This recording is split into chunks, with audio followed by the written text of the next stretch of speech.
नमस्कार दोस्तों, मैं हूं सुमित चौधरी और सक्सेस प्लस अकेडमी के प्लेटफॉर्म पर आप सभी का हार्दिक स्वागत है।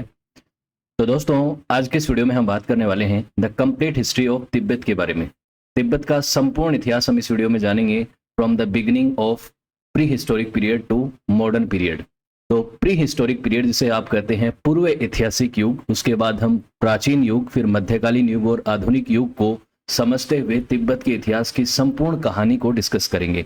तो वीडियो थोड़ा लंबा होगा, तो अपनी पेशेंस बना के रखिएगा और जानने की कोशिश कीजिएगा कि जिस तिब्बत की कहानी, परसेप्शन और उसके बारे में जो क्वेश्चंस आपको इन तस्वीरों को देखकर जनरेट होते हैं, वो उसकी कहानी क्या है, उसका इतिहास क्या है। ये जो तस्वीर है जो आपको दिखा रही है कि यहाँ पे तिब्बतियन रिफ्यूजी जो भारत में रहते हैं वो भारत को धन्यवाद कह रहे हैं क्योंकि भारत ने उनको शरण दी। यहाँ पे ये लोग फ्री तिब्बत की मांग कर रहे हैं। किससे फ्री करने की?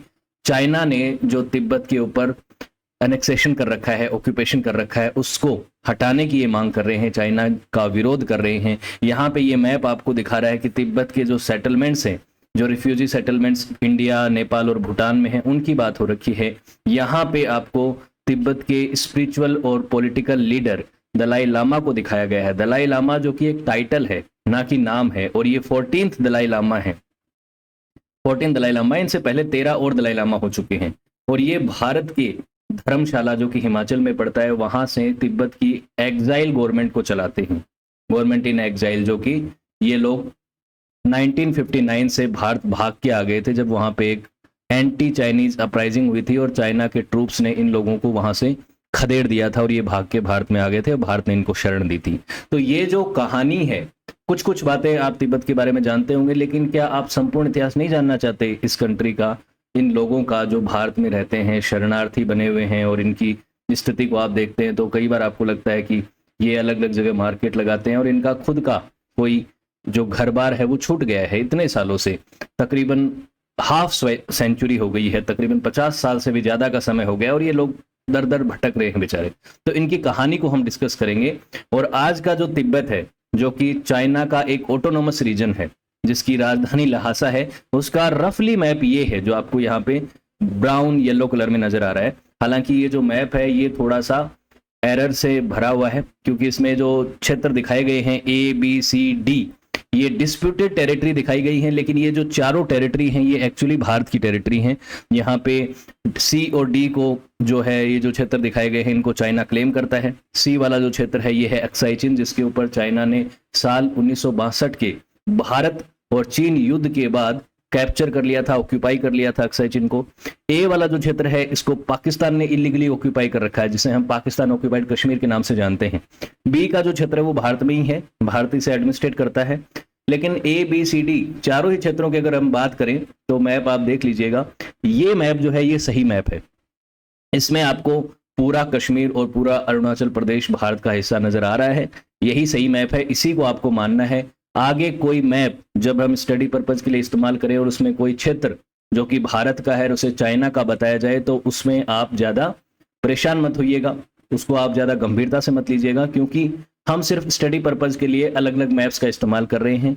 क्योंकि हर एक चीज का सटीक मैप हमें मिलता नहीं है, तो हमें उन मैप्स का भी सहारा लेना पड़ता है जिनमें कोई ना कोई त्रुटि होती है। तो ध्यान रखिएगा, ये भारत और भारत के पड़ोसी देशों का मैप है। यहाँ पे आपको तिब्बत नजर नहीं आ रहा है। क्यों नहीं नजर आ रहा है? क्योंकि भारत ने भी ये स्वीकार कर लिया कि तिब्बत जो है वो चाइना का पार्ट है।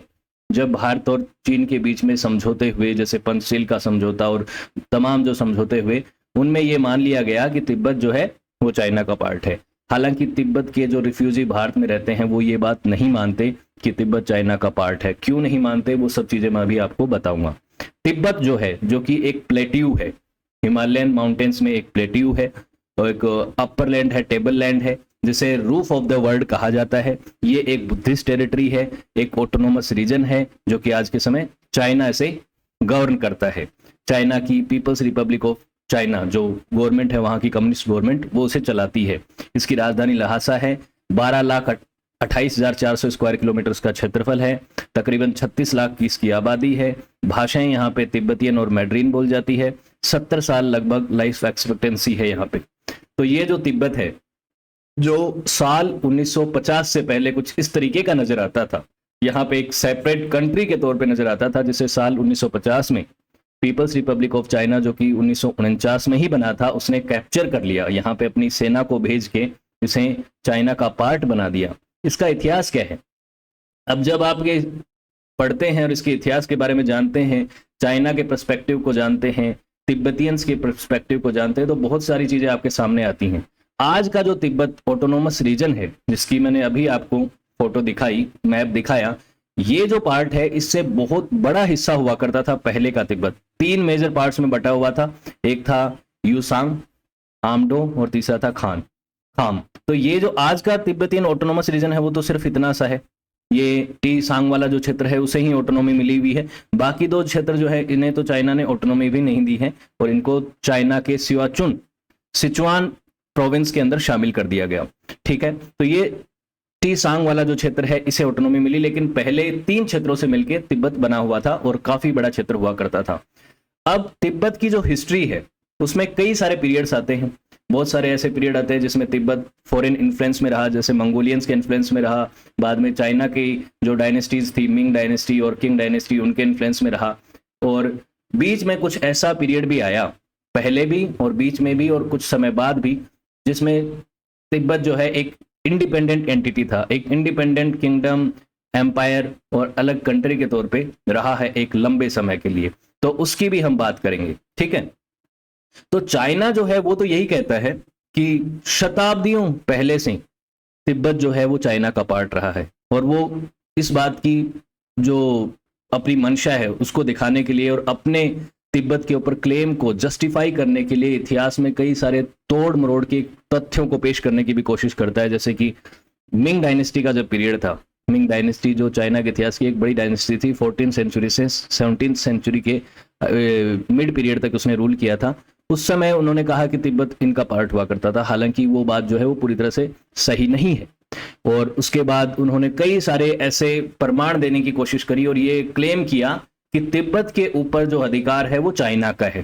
हालांकि इस बात को तिब्बत की जो एग्जाइल गवर्नमेंट है, उनके लीडर दलाई लामा हैं और उनके कई सिटीजन्स जो और राइट्स ग्रुप्स जो हैं वो मानते नहीं हैं, और उन्होंने यही कहा है कि नहीं, मानते हैं हम इस बात को कि चाइना का एक समय के लिए तकरीबन 1 या 2 शताब्दी के लिए इन्फ्लुएंस रहा है तिब्बत पे, लेकिन सिर्फ 1 या 2 शताब्दी का तो तिब्बत का इतिहास नहीं है, हजारों सालों का इतिहास है, इवन लाखों सालों का इतिहास है। और उसमें सिर्फ 1 या 2 शतक या 100-200 सालों तक अगर किसी एक देश का इन्फ्लुएंस है तो उसे ये नहीं कहा जा सकता कि उस देश का क्लेम है। वैसे तो दुनिया भर में बहुत सारे देशों की कॉलोनीज थी, यूरोप की कॉलोनीज, जैसे भारत के ऊपर ब्रिटेन का राज था, तकरीबन 200-250 सालों तक तो उन्होंने रूल किया है। तो अब ब्रिटेन ये तो नहीं कह सकता कि भारत जो है वो हमेशा से ही ब्रिटेन का पार्ट रहा है और ब्रिटेन का भारत के ऊपर क्लेम जो है वो जस्टिफाइड है, ऐसा नहीं कहा जा सकता। वही बातें ये कहते हैं। तो दलाई लामा ने एक जैसे स्टेटमेंट दिया, जो 14 दलाई लामा है, जो अभी दलाई लामा है, इन्होंने कहा कि चाइना चाहता है कि मैं ये स्टेटमेंट दूं कि शताब्दियों पहले से तिब्बत के ऊपर चाइना का रूल रहा है। अगर मैं ऐसा स्टेटमेंट दे भी देता हूं तो लोग मुझ पे हंसेंगे और ये स्टेटमेंट अपने आप में गलत होगा, क्योंकि मेरा जो स्टेटमेंट है वो इतिहास नहीं बदल सकता, क्योंकि इतिहास तो इतिहास है और उसे बदला नहीं जा सकता। ये दलाई लामा ने बात कही थी। और दलाई लामा जो कि भारत में एक रिफ्यूजी की तरह रहते हैं, धर्मशाला में इनको शरण मिली हुई है, ये चाइना के लिए एक आतंकवादी की तरह है। चाइना इन्हें आतंकवादी कहता है कि ये रिबेलियन है, इन्होंने हमारे देश के खिलाफ, चाइना की हुकूमत के खिलाफ जालसाजी करी है, चालबाजियां करी हैं और उनको बार बार नीचा दिखाने की कोशिश करते हैं। तो दलाई लामा, जिनको नोबेल पीस पुरस्कार तक मिला हुआ है, उनको चाइना एक टेररिस्ट की तरह ट्रीट करता है और उस तरह से रिकॉग्नाइज करता है। इनके बारे में भी बात करेंगे, दलाई लामा का क्या रोल है, किस तरीके से रोल बना, और उस चीज़ों के बारे में डिस्कशन करेंगे। तो साल 1950 में तिब्बत में चाइना के ट्रूप्स आए, पीपल्स रिपब्लिक ऑफ चाइना, जो कि उस समय बनाई था 1949 में, माओ जेडोंग की वहाँ पे हुकूमत बनी थी। तो उसमें जो इनकी पीएलए आर्मी है, चाइना की जो पीएलए आर्मी है, पीपल्स लिबरेशन आर्मी, उसकी संख्या, हजारों की संख्या में ट्रूप्स आए और तिब्बत के ऊपर कब्जा कर लिया। और फिर कुछ समय के लिए तिब्बत के लोगों ने विरोध किया चाइना का, और साल 1959 में एक बड़ी अपराइजिंग हुई, जिसे लहासा अपराइजिंग कहते हैं, राजधानी लहासा में हुई थी उसकी शुरुआत। और इसे ये एंटी चाइनीज अपराइजिंग थी जो कि फेल हो गई, जिसको चाइना के ट्रूप्स ने दबा दिया उस रिवोल्ट को, उस रिबेलियन को, उसका दमन कर दिया। और उस समय दलाई लामा और उनके सपोर्टर्स को भागना पड़ा वहां से, और वो भारत में भाग के आ गए, भारत से शरण मांगी, भारत की सरकार ने शरण दे दी, और वो तब से धर्मशाला में रहते हैं और अपनी गवर्नमेंट इन एग्जाइल चलाते हैं। भले ही वो गवर्नमेंट इन एग्जाइल जो है उसका आप सिंबॉलिक मीनिंग देख सकते हैं, उनका कोई महत्व वैसे नहीं बचा। अगर आप कहें कि उनके पास कोई पॉलिटिकल अथॉरिटी है नहीं तिब्बत के रीजन में, तो वो भारत में अपनी बातें कहते हैं, कुछ बातें उनकी सुनी जाती हैं, उनके जो सपोर्टर तिब्बत में रहते हैं वो भी उनकी बातें सुनते हैं, लेकिन उनका कोई ज्यादा प्रभाव पड़ता नहीं है, क्योंकि तिब्बत को कंट्रोल में करने के लिए चाइनीज हुकूमत ने बहुत सारे, आप कह सकते हैं, क्रूर प्रयास भी करे। जैसे चाइना का जो कल्चरल रिवॉल्यूशन हुआ, जिसमें चाइना और चाइना के अंदर समाहित बहुत सारे क्षेत्रों में लाखों लोगों को मारा गया माओ जेडोंग की रिजीम में, उसमें तिब्बत में भी बहुत सारे मॉन्क्स और मॉन्स को मारा गया, वहां के तिब्बतियंस को मारा गया, मोनेस्ट्रीज को डिस्ट्रॉय किया गया, और लाखों की संख्या में, हजारों की संख्या में तिब्बतियंस को यहाँ पे मारा गया, रिप्रेशन और मार्शल लॉ लगा के। उसके बाद तिब्बत का जो स्टैंडर्ड ऑफ लाइफ है एक लंबे समय तक खराब रहा। उसके बाद धीरे धीरे वो सुधार भी हुआ, लेकिन तिब्बत भले ही उसे कहने को उन्होंने ऑटोनॉमी दे रखी है, लेकिन अभी भी टाइटली कंट्रोल है वो चाइनीज अथॉरिटी के द्वारा, उनकी कम्युनिस्ट रिजीम के द्वारा। ये बातें आप शायद बहुत सी बातें इनमें से जानते होंगे, लेकिन अगर तिब्बत के इतिहास की हम बात करें तो 1950 से थोड़ी होता है इतिहास शुरू, बहुत पहले से शुरू होता है, प्री हिस्टोरिक पीरियड से शुरू होता है। और प्री हिस्टोरिक पीरियड कौन सा होता है? प्री हिस्टोरिक पीरियड वो पीरियड है जिसमें हमें लिखित में कुछ नहीं मिलता है, लिटरेरी सोर्स नहीं मिलते हैं, हम इतिहास लेखन के लिए सिर्फ अभिलेखों, आर्कियोलॉजी, कॉइन्स, इन चीजों के ऊपर आश्रित होते हैं। तो प्री हिस्टोरिक पीरियड जो शुरू होता है तिब्बत के इतिहास में 500 के ईयर बैक से, 500 के यानी 5 लाख साल पहले से 500 बीसी के बीच का जो पीरियड है वो माना जाता है प्री हिस्टोरिक पीरियड में तिब्बत के इतिहास में। तो अब ये प्री हिस्टोरिक पीरियड अलग अलग देशों के लिए, अलग अलग रीजन के लिए अलग अलग होता है। भारत में आप प्री हिस्टोरिक पीरियड कहाँ तक देखते हैं? वही जो ये पीछे का तो आप देखते हैं लाखों सालों पहले से, है ना, तकरीबन 2 मिलियन साल पहले से लेके और तकरीबन कम से टाइम तक आप देखते हैं 3000 बीसी तक। क्यों? क्योंकि भारत में लेखन की परंपरा वो लगभग शुरू हो गई थी इंडस वैली सिविलाइजेशन के समय, हालांकि उसे हम पढ़ नहीं पाते, तो जिसे हम पढ़ नहीं पाते उसे प्रोटो हिस्ट्री कहा जाता है, और जिस टाइम लिखा ही नहीं गया उसे प्री हिस्टोरिक पीरियड कहा जाता है। तो प्री हिस्टोरिक पीरियड जिसमें किसी भी तरीके का लेखन नहीं था, लेखन पद्धति नहीं थी, वो जो पीरियड है वो जब इंसान तिब्बत की जमीन पे रहने लगा या यहाँ पे वो गुजरा इस जगह से, उसके अवशेष मिलते हैं, वहां से शुरू होके और उस दौर तक चलता है जब तक लेखन की परंपरा शुरू हुई। तो 5 लाख साल पहले से अवशेष मिलते हैं कि मानव यहाँ से निकला था, गुजरा था। आज का मानव और इसके पूर्वज जो थे वो यहाँ से निकले थे, और यहाँ पे फिर रहना भी शुरू कब किया उसकी हम बात करेंगे। फिर अर्ली हिस्टोरिक पीरियड 500 बीसी से 618 के बीच में चलता है। यहाँ पे कुछ अर्ली किंगडम्स थे और ट्राइब्स थे, उनके बारे में इतिहास में हम बात करेंगे, जिनकी ट्रेडिशनल हिस्ट्री हमें मिलती है। फिर इंपीरियल एरा शुरू होता है जिसमें तिब्बतियन एम्पायर, जिसे तूफान एम्पायर भी कहा जाता है, उसका इतिहास हम पढ़ेंगे, और ये एक इंपॉर्टेंट दौर था, तो इसे हम डिटेल में पढ़ेंगे। देखिए, तिब्बत की हिस्ट्री के कुछ पहलुओं को हम बहुत डिटेल में पढ़ेंगे, कुछ को ब्रीफली पढ़ेंगे। तो तिब्बतियन एम्पायर को 618 से 842 के बीच में डिस्कस करेंगे। फिर एरा ऑफ पॉलिटिकल फ्रेगमेंटेशन आता है।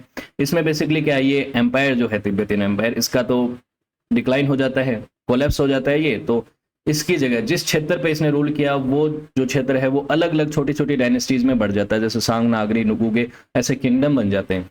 और वो किंगडम बनते हैं 842 से 1240 एडी के बीच में, उन किंगडम्स का दौर चलता है, और तिब्बत जो है वो अलग अलग क्षेत्रों में बढ़ जाता है, छोटे छोटे किंगडम्स और वॉरलॉर्ड्स के अधीन आ जाता है। फिर आगे साक्यापा एरा आता है। साक्यापा एरा वो दौर था जब मंगोलियन पावर्स अपने पीक पे थे।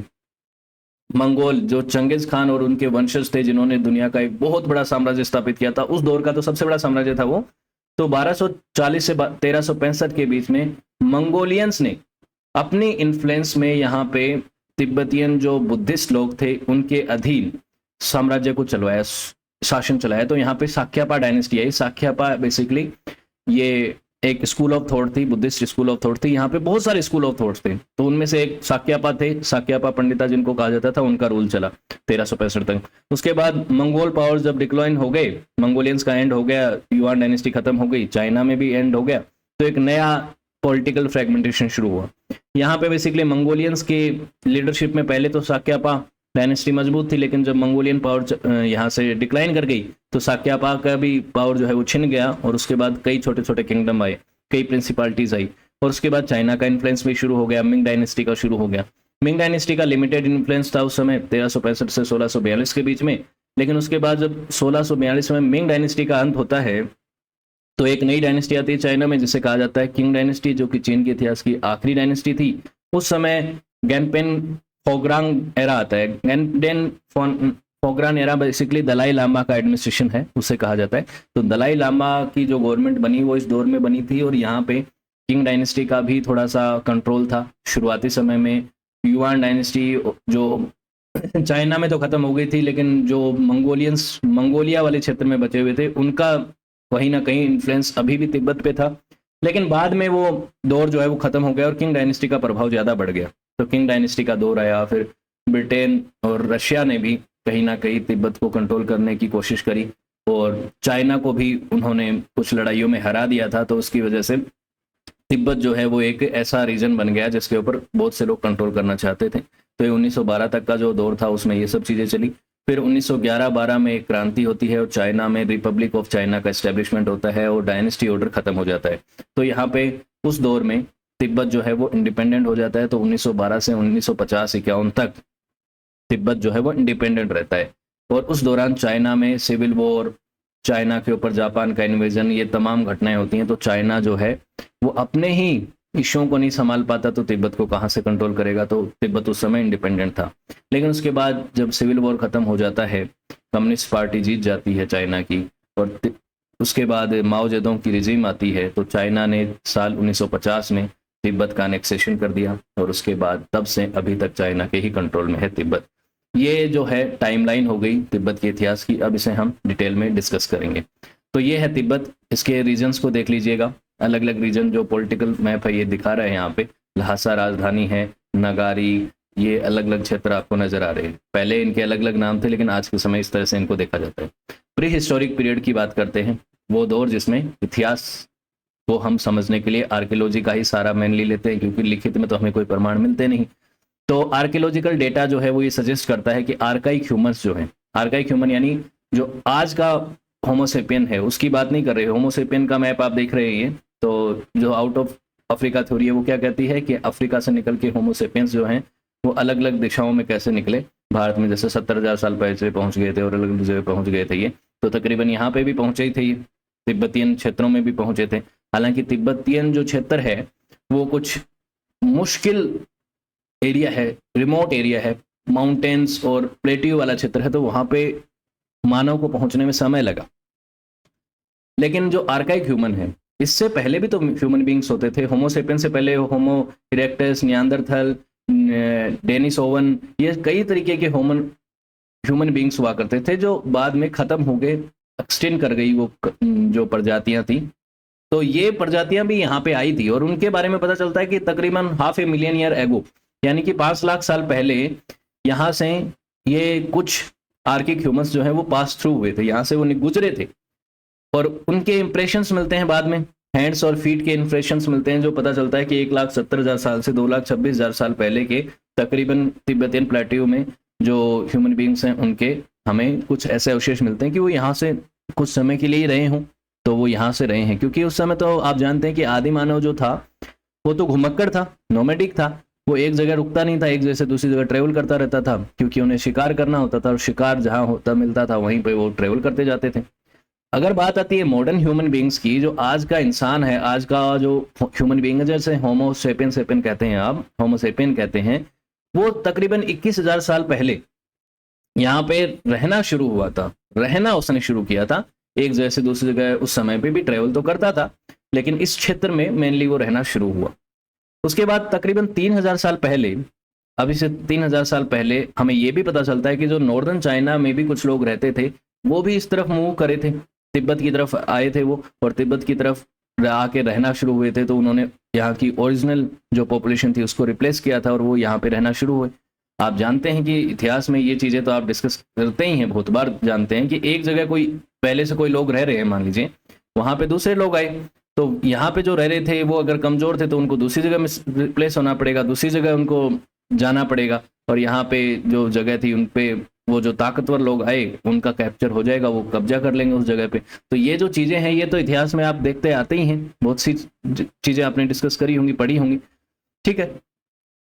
उसके बाद अगर हम जेनेटिक लिंक्स की भी बात करें, आज का जो तिब्बतियन है उस तिब्बतियन की अगर बात करें तो उनमें जेनेटिक लिंक्स मिलते हैं कि ये जो 21,000 साल पहले वाला जो इंसान था और ये जो 3,000 साल पहले वाला जो चाइनीज इंसान था जो यहाँ पे आया, दोनों के लिंक हमें मिलते हैं, दोनों के जेनेटिक्स मिलते हैं। बेसिकली दोनों ने साथ में रहना कहीं ना कहीं डिसाइड कर लिया। उनका डीएनए हमें ये शो करता है कि ऐसा नहीं है कि ये जो 3,000 साल पहले नॉर्दर्न चाइना के लोग आए, इन्होंने यहाँ के जो पहले से रह रहे थे एविडेंट्स उनको पूरी तरह से खत्म कर दिया, उनका खात्मा करके वो रहने लगे, नहीं, पैरेलली वो साथ में रह रहे थे। तो दोनों रहे, कुछ पॉपुलेशन को रिप्लेस किया, लेकिन बाद में साथ में रहना शुरू हुआ।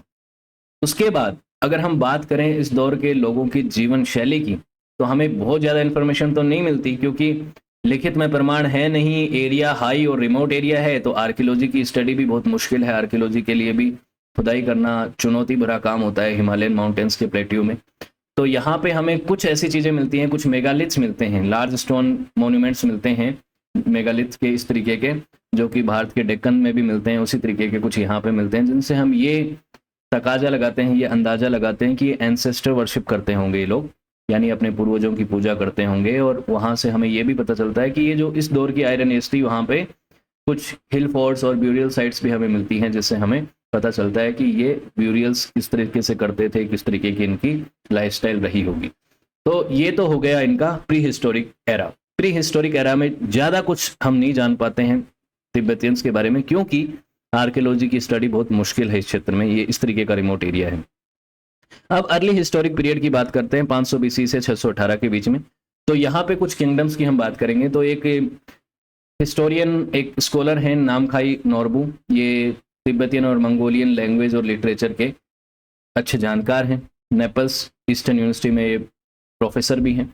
इन्होंने जांगजुंग या शांगशुंग पीपल के बारे में बताया कि शांगशुंग जो लोग थे, ये जो शांगशुंग वाला जो चित्र है यहाँ पे लोग रहते थे, और ये वो लोग थे जो आमडो रीजन में आके रहना शुरू हुए थे। आमडो रीजन से ये आके गूगे वाले क्षेत्र में वेस्टर्न तिब्बत में रहना शुरू हुए थे, और शांगशुंग लोग ही वो लोग थे जहाँ से बॉन रिलीजन की शुरुआत हुई थी। बॉन रिलीजन मैंने आपको पढ़ाया था, बॉन रिलीजन का आप वीडियो जाके देख सकते हैं। अगर आप सर्च करेंगे Bon religion by Success Plus Academy तो आपको मिल जाएगा।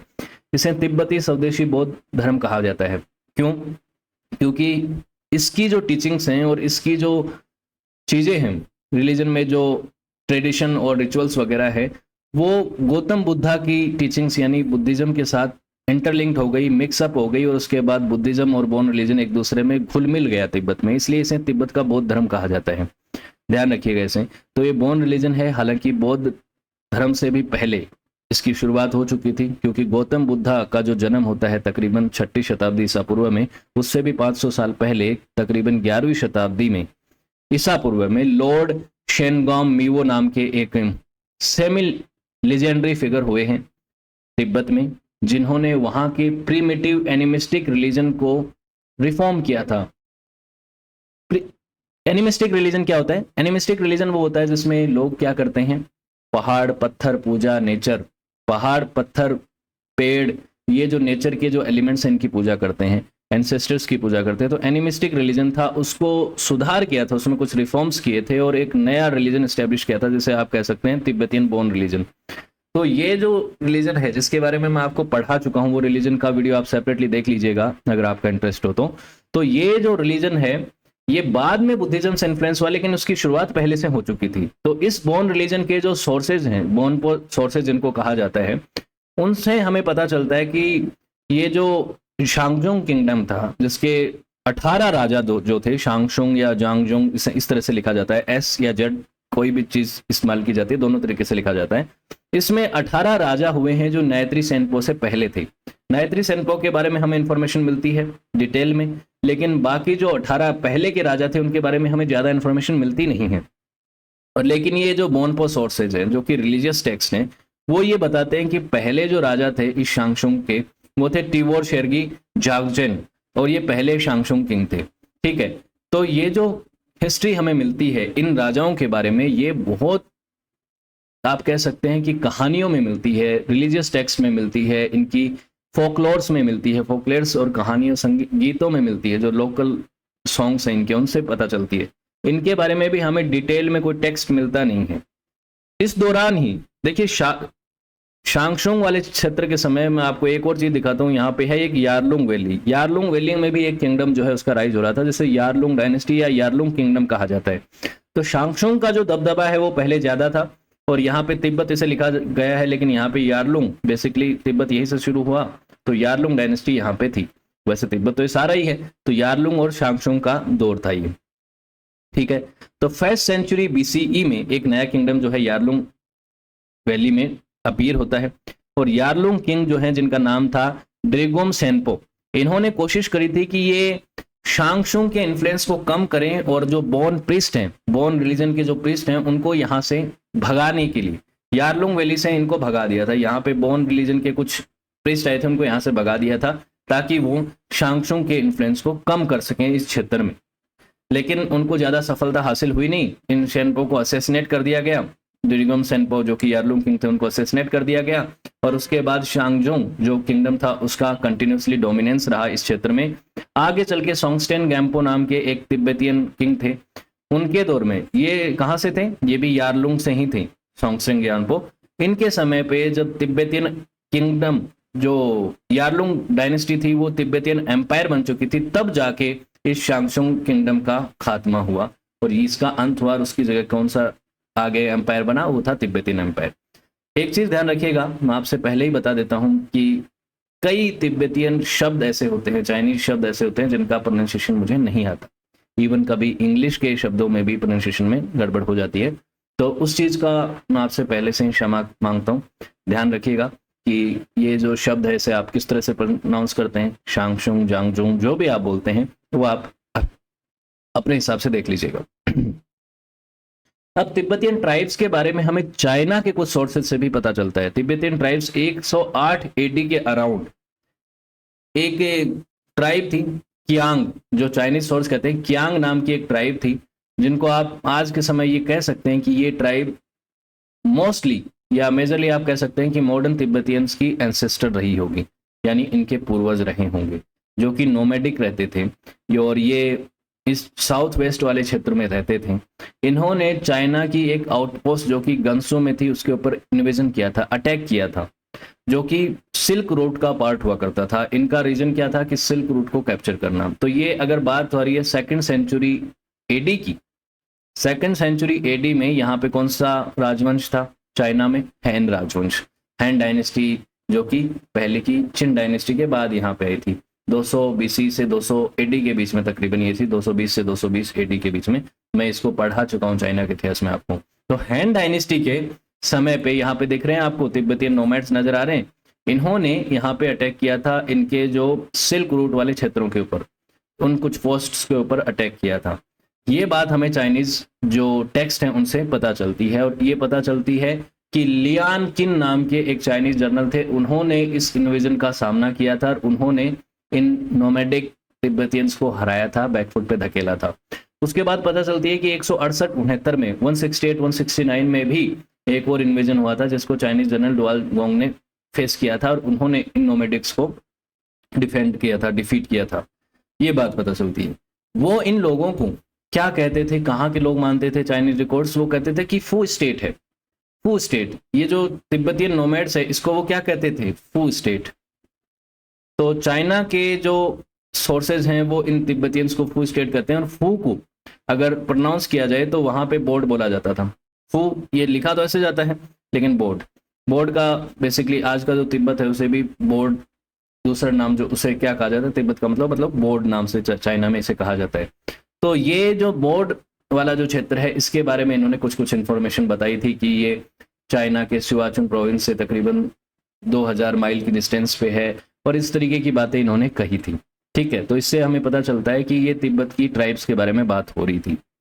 उसके बाद ये जो यारलुंग डायनेस्टी है, जिसके बारे में मैंने अभी आपको थोड़ा सा बताया था शांगशुंग किंगडम के समय पे कि 1st सेंचुरी BC में और 2nd सेंचुरी BCE में तकरीबन यारलुंग वैली के आसपास के क्षेत्रों में एक डायनेस्टी जो है डेवलप हुई, उसका ओरिजिन होता है, जो कि एक प्री इंपीरियल तिब्बत की डायनेस्टी थी, प्री इंपीरियल यानी तिब्बतियन एम्पायर से पहले की एक डायनेस्टी थी जिसे प्रोटो हिस्टोरिक डायनेस्टी कहा जाता है।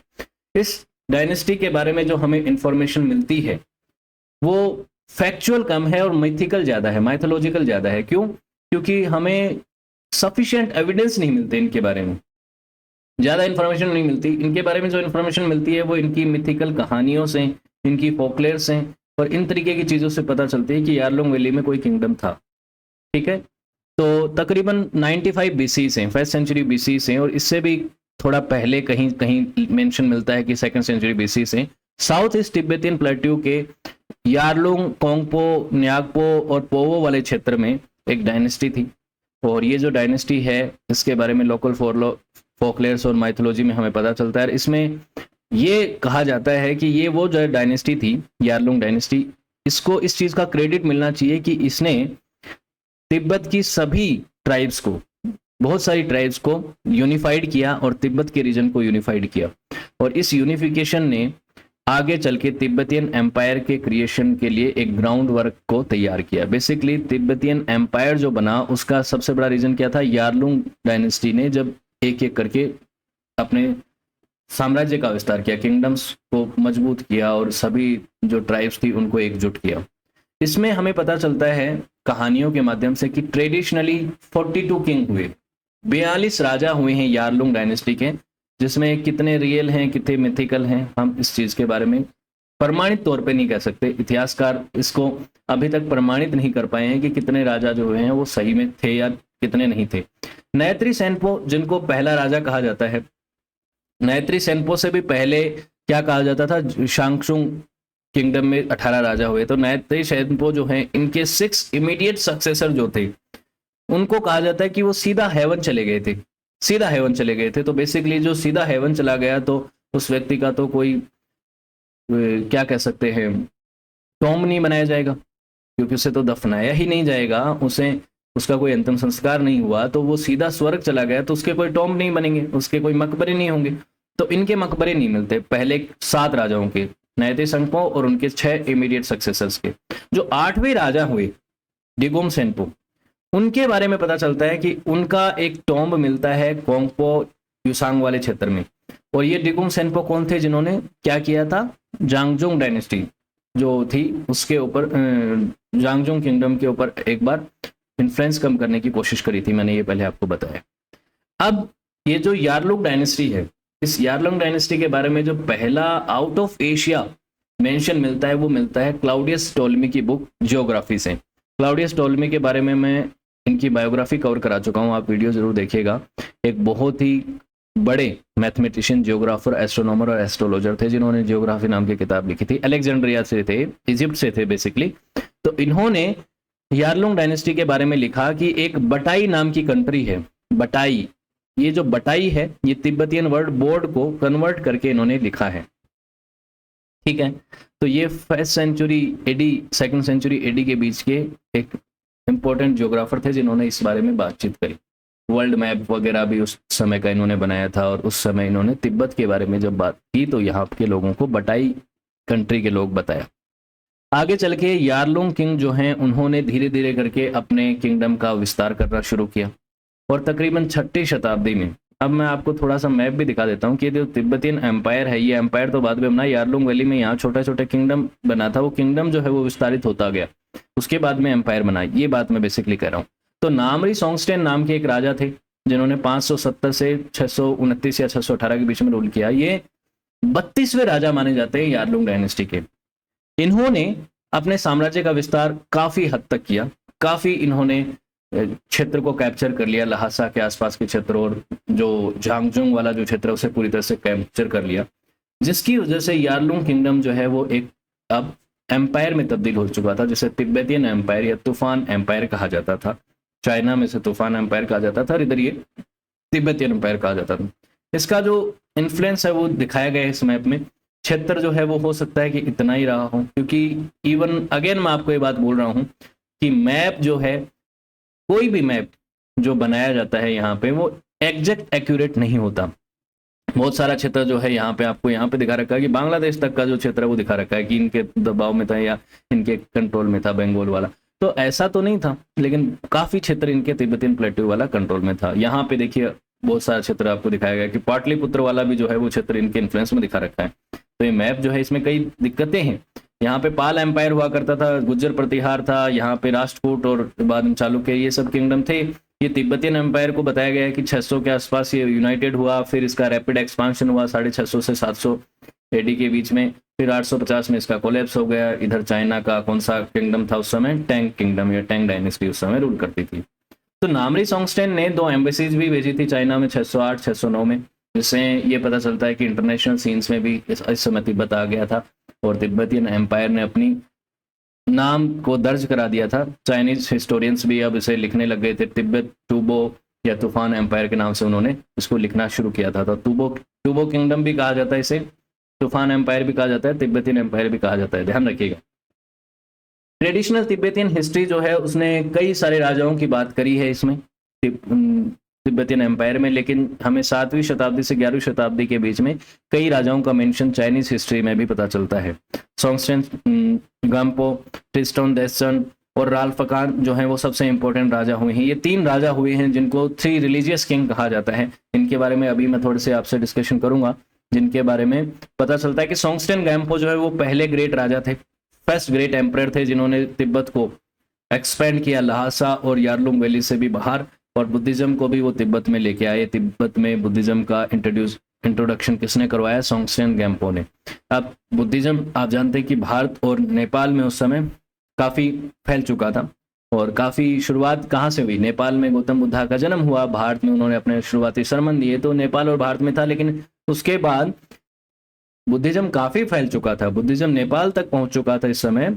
नेपाल के सॉरी चाइना और जापान, कोरिया यहाँ तक पहुंच चुका था इस समय तक आते आते। तो ये तो यहाँ पे तिब्बत में तो इन्होंने बाद में इंट्रोड्यूस किया, लेकिन उससे पहले यहाँ पे बहुत सी चीजें आ चुकी थी। हालांकि उसका इन्फ्लुएंस तो पहले भी था, लेकिन इस दौर में इन्होंने उसको अच्छे से, बुद्धिज्म को अच्छे से यहाँ पे इंट्रोड्यूस किया। तो ये तिब्बतियन एम्पायर है। 753 का मैप दिख रहा है आपको, और 753 मतलब ट्रिस्टोन डेटसन का रिजीम। ट्रिस्टोन डेटसन जो राजा बने वो 13 साल की उम्र में राजा बने, और उसके बाद इन्होंने चाइना के साथ भी एक और लड़ा था, एक युद्ध लड़ा था, जिसमें उन्होंने चाइना की कैपिटल को भी एक बार के लिए कैप्चर कर लिया था। लेकिन वो ज्यादा समय के लिए नहीं, थोड़े से समय के लिए ऐसा हुआ था। इनके चाइना और यूगर्स के साथ कॉन्फ्लिक्ट रहे। यूगर्स के साथ मैं भी आपको मैप दिखाई देता हूँ पहले। ये देखिए तिब्बतियन एम्पायर के साथ इधर टैंग एम्पायर था चाइना का, इधर यूगर खानेट्स थी, इधर से अब्बासिद कैलिफेट था, इधर पाल एम्पायर था, इधर प्रतिहार एम्पायर था। इन सभी के साथ इनकी कहीं ना कहीं कॉन्फ्लिक्ट रहे हैं। अब्बासिद के साथ इन्होंने यहाँ पे लड़ाइयाँ लड़ी हैं, यूगर्स के साथ इन्होंने लड़ाइयाँ लड़ी हैं, यहाँ पे टैंग एम्पायर के साथ इन्होंने लड़ाइयाँ लड़ी है। तो इन सभी के साथ इनकी लड़ाइयाँ रही हैं। समरकांत और काबुल वाले क्षेत्र में भी लड़ाइयाँ लड़ी हैं। तो ये कॉन्फ्लिक्ट इनके कंटिन्यूसली रहे हैं। क्रिश्चियनिटी भी उस दौर में तिब्बत में इंट्रोड्यूस हो चुका था। तो कई सारे मिलिट्री कॉन्फ्लिक्ट हुए, ट्राइड सोंगस्टेन के समय पे भी हुए, अब्बासी कैलिफेट और इनके साथ। तो समरकांत, काबुल, इन क्षेत्रों में इनके बेसिकली यूगर्स वगैरह के साथ और अब्बासिद के साथ युद्ध हुए। और बड़ी बात यह है कि ये सारे एम्पायर ताकतवर थे। अब्बासिड कैलिफेट बहुत ताकतवर थी, पढ़ा चुका हूं मैं अब्बासिड कैलिफेट, टैंग एम्पायर, पाल, प्रतिहार, राजपूत, यूगर्स खानेट के अलावा बाकी इसके आसपास सारे जो एम्पायर आपको नजर आ रहे हैं सबको हम पढ़ चुके हैं। तो इनके बीच में अपने आप को सस्टेन करना भी एक चुनौती थी, और उस चुनौती को इन्होंने बखूबी निभाया 9वीं शताब्दी तक। तो ट्रिस्टोन डेटसन जिन्हें राल्फकान कहा जाता है, जो कि आखिरी ग्रेट किंग थे तिब्बतियन एम्पायर के कहें तो, इन्होंने बुद्धिज्म को काफी प्रमोट किया, और इन्होंने कई सारी मोनेस्ट्रीज वगैरह बनवाई। बुद्धिस्ट टेक्स्ट को, जो कि भारत में कौन सी भाषा में लिखे गए थे, पाली और संस्कृत भाषा में लिखे गए थे, उनको ट्रांसलेट करवाया तिब्बतियन लैंग्वेज में। उसके बाद इस दौरान कल्चर और रिलीजन में कई सारे एडवांसमेंट हुए, लेकिन उसके बाद इनको असैसिनेट कर दिया गया, राल्फकान को असैसिनेट कर दिया गया। और उसके बाद इनका भाई, जो कि एक एंटी बुद्धिस्ट था जिसका नाम था लांग धर्मा, वो जो है वो सत्ता में आता है, वो एम्परर बनता है। और उसके समय पे साम्राज्य पतन की तरफ चलने लग गया था। कई एक्सटर्नल प्रेशर और इंटरनल स्टेबिलिटी की वजह से इसकी जो रिजीम है वो अच्छी नहीं चली। और उसके बाद यूगर स्टेट जो था वो काइगेस के अंडर आ गया, इन लोगों ने यहाँ पे जो युगर खानिट्स है उनको हरा दिया था, और उसके बाद और चीजें बदल गई और लांग धर्मा को असैसिनेट कर दिया गया 842 में, और इसका रूल खत्म होते ही तिब्बतियन एम्पायर का डिक्लाइन फेज शुरू हो गया। डिक्लाइन फेज शुरू होने का सबसे बड़ा रीजन था लांग धर्मा के सक्सेशन के लिए सिविल वॉर हो गया एक, तो कि लांग धर्मा के बाद आगे चल के शासक कौन बनेगा, और उसके बाद एरा ऑफ फ्रैगमेंटेशन शुरू होता है। एरा ऑफ फ्रैगमेंटेशन बेसिकली क्या है कि ऐसा दौर जिसमें रिबेलियंस जो है वो डोमिनेट हो गए, डोमिनेटिंग फेज बन गए, रीजनल वॉरलॉर्ड्स जो है उनके हाथ में पावर हो गई, जो इंपीरियल तिब्बत था, जो तिब्बतियन एम्पायर था, जो सेंट्रलाइज पावर थी वो खत्म हो गई थी। तो 842 में साम्राज्य का पतन, और पतन होने के बाद कैसा दौर आया, ऐसा दौर आया जिसमें अलग अलग जगहों पे अलग अलग वॉरलॉर्ड्स जो अलग अलग किंगडम्स बना के बैठ गए। कोई अलग यहाँ पे किंगडम बना रखा है, किसी ने यहाँ पे बना रखा है, सब छोटे छोटे किंगडम्स बन चुके थे। और ये किंगडम कैसे बने इनकी देख लेते हैं कहानी थोड़ी सी। 9वीं 10वीं शताब्दी में पॉलिटिकल केओस और रीजनल वॉरलॉर्ड्स का दौर शुरू होता है, जब वॉर ऑफ सक्सेशन शुरू होता है लांग धर्मा का। लांग धर्मा का जो अलीज्ड हेयर था, जिसको हेयर बनाया गया था कि वो शासक बनेगा आगे चल के, वो था यामटन। ह्यूमटन को शासक बनाया जाए, लेकिन एक और बेटा था, और बेटा और नेफ्यू था, बेटा था कई जगह नेफ्यू बताया गया जिसका नाम था ओसुंग। इन दोनों के बीच में ये इस चीज को लेकर जंग हो गई, कॉन्फ्लिक्ट हो गया कि अगला शासक कौन बनेगा। दोनों चाहते थे अलग अलग शासक बनना, और इस पीरियड को बेसिकली आप फ्रेगमेंटेशन का दौर कहते हैं, जब बहुत सारे किंगडम बन गए। ओसुंग के जो अलाइज थे उन्होंने लहासा वाले क्षेत्र को कंट्रोल कर लिया, यामटन के जो लोग थे और उनके जो अलाइज थे उन्होंने यार्लुग वैली के आसपास के क्षेत्र को कैप्चर कर लिया। उसके बाद ओसुंग का बेटा और उसके ग्रैंडसन्स, इन्होंने आगे चल के छोटे छोटे कई किंगडम और कई डायनेस्टीज को इस्टेब्लिश कर लिया। ऐसा ही चीज़ें होती गई। एम्पायर जो है वो 842 में ख़त्म हो गया। लद्दाख में एक नई डायनेस्टी आ गई, फर्स्ट लद्दाख की डायनेस्टी यहाँ पे आ गई। उसके बाद किंगडम ऑफ गुगे, पुरांग, जसनार, जनसाकार और स्पीति वाले क्षेत्र में, वेस्टर्न तिब्बत वाले इन क्षेत्रों में अलग अलग जगहों पे आप देख सकते हैं कि अलग अलग किंगडम बन चुके थे। तो ये किंगडम्स बनते चले गए, देख रहे हैं आप, ये सब छोटे छोटे किंगडम्स बन गए। और इन किंगडम्स में क्या होता है बेसिकली कि अपना अपना रूल स्टैब्लिश हो जाता है और वॉरलॉर्ड एरा शुरू हो जाता है। ये आपस में लड़ रहे थे, झगड़ रहे थे, जिसमें एक व्यक्ति था गुगे किंगडम के किंग का बेटा, जिसका नाम था कोरे। ये व्यक्ति जो है ये आगे चल के बुद्धिस्ट मॉन्क बन गया। इसने देखा कि यार स्थिति तो कोई अच्छी तो है नहीं, तिब्बत जो है वो पतन के रास्ते पे है, तो ये बुद्धिस्ट मॉन्क बन गया। इसने अपने भाई को सारा जो डे टू डे अफेयर है किंगडम का वो सौंप दिया और तिब्बतियन बुद्धिज्म के लिए ये काम करने लग गया। ये एक कश्मीर के बहुत ही रिनोवेंट टीचर थे जिनका नाम था अतीशा। उनको इसने बुलाया 1040 में और कहा कि आप तिब्बत में बुद्धिज्म के टीचिंग्स को थोड़ा प्रचार प्रसार कीजिए, जिसे चिडार कहा जाता है। चिडार बुद्धिज्म की शुरुआत यहाँ पे होती है। और उसके बाद तिब्बतियन रेनेसो का दौर शुरू होता है 10वीं से 12वीं शताब्दी के बीच में। तो इस दौरान बेसिकली क्या हुआ, बुद्धिज्म का रिवाइवल और फ्लोरिशमेंट हुआ, क्योंकि जो लांग धर्मा के समय बुद्धिज्म का डिक्लाइन हो गया था। और उसके बाद आगे आने वाले जो वॉरलॉर्ड एरा और फ्रेगमेंटेशन के दौर में भी 9वीं 10वीं शताब्दी में बुद्धिज्म का काफ़ी नुकसान ही हुआ। बेसिकली बुद्धिज्म काफ़ी वैन ही हो चुका था उस दौर में, तो उसे री इंट्रोड्यूस किया गया। और इसमें कई सारे स्कॉलर्स और मॉन्क्स जो इंडिया और नेपाल से यहाँ पे आए थे, जैसे कि अतीशा, मारफा, इन लोगों ने सिग्निफिकेंटली काम किया और बुद्धिस्ट टीचिंग्स को यहाँ पे प्रसारित किया। कई सारे ट्रांसलेशन प्रोजेक्ट्स भी हुए, जिसमें कई सारे पाली और संस्कृत भाषा के जो बुद्धिस्ट टेक्स्ट थे उनको तिब्बतियन भाषाओं में और ट्रांसलेट किया गया और तिब्बतियन लिटरेचर को भी इनरिच किया गया। कई सारी मोनेस्ट्रीज भी बनाई गई और जो पहले से एग्जिस्टेड मोनेस्ट्रीज थी उनको रिफॉर्म किया गया। कई सारे new Buddhist school of thoughts जो हैं उनका राइज होता है, जिनके बीच में आपस में भी कई सारे कॉन्फ्लिक्ट थे, जैसे कि कादम्बा, काग्यू, ये सब जो है वो उस समय इस्टेब्लिश हो चुके थे। तो ये जो रेनेसो का दौर था, इसमें कल्चरल एडवांसमेंट, आर्ट, लिटरेचर और आर्किटेक्चर में भी काफ़ी सारे सुधार हुए। आप रेनेसो को समझते होंगे, रेनेसो का मतलब होता है पुनर्जागरण। पुनर्जागरण का जो युग यूरोप में शुरू हुआ था, वहां से रेनेसो शब्द आया था, जो 13वीं 14वीं शताब्दी में यूरोप में एक चला था। तो वो जो रेनेसो था, वही शब्द जो है यहाँ पे 10वीं 12वीं शताब्दी में अलग तरीके से इस्तेमाल किया जा रहा है। वहां पे कला, साहित्य, संस्कृति को फिर से पुनर्जागृत करने के लिए, विज्ञान की दिशा में, कला की दिशा में काम करने के लिए, जिसकी शुरुआत आप जानते हैं इटली में हुई थी मेनली, वो रेनेसो का दौर था। वैसे ही यहाँ पे तिब्बत में भी एक रेनेसो का दौर चला था 10वीं 12वीं शताब्दी में, ठीक है। तो यहाँ पे रिलीजियस और कल्चरल हेरिटेज को काफ़ी जो है मजबूती दी गई और जो वॉरलॉर्ड एरा में नुकसान हुआ था उसे उसकी भरपाई करने का ये जो दौर है वो चला। उसके बाद 13वीं शताब्दी में चीजें बदली, और 13वीं शताब्दी में चीजें क्यों बदली उसका एक रीजन देखिए। ये देखिए 13वीं शताब्दी का एशिया का मैप, एशिया यूरोप तक का मैप आप देखिएगा। यहाँ पे 1206 में एक व्यक्ति आता है जिसका नाम है चंगेज खान, जिसने मंगोलियन साम्राज्य की नींव रखी, और उसके बाद उसका जो एक्सपांशन है वो बहुत ही बड़ा हुआ। दुनिया का तीसरा सबसे बड़ा साम्राज्य वो बन गया था। आप तीसरा सबसे बड़ा साम्राज्य कैसे? ब्रिटिश एम्पायर, रशियन एम्पायर और मंगोलियन एम्पायर, ये बहुत बड़े साम्राज्य थे। तो यहाँ पे आप मैप देख रहे हैं कि 1206 से लेके 1290 के समय तक कितना बड़ा साम्राज्य बन गया, और उसके बाद साम्राज्य का 4 भागों में बंटवारा हो गया। तो यहाँ पे इन मंगोलियंस का जो दबाव है वो आप देख रहे हैं कि चाइना और तिब्बत पे भी था। तो तिब्बत के ऊपर मंगोलियंस का कैसे कंट्रोल हुआ और क्या हुआ उसकी बात हम थोड़ी सी करते हैं।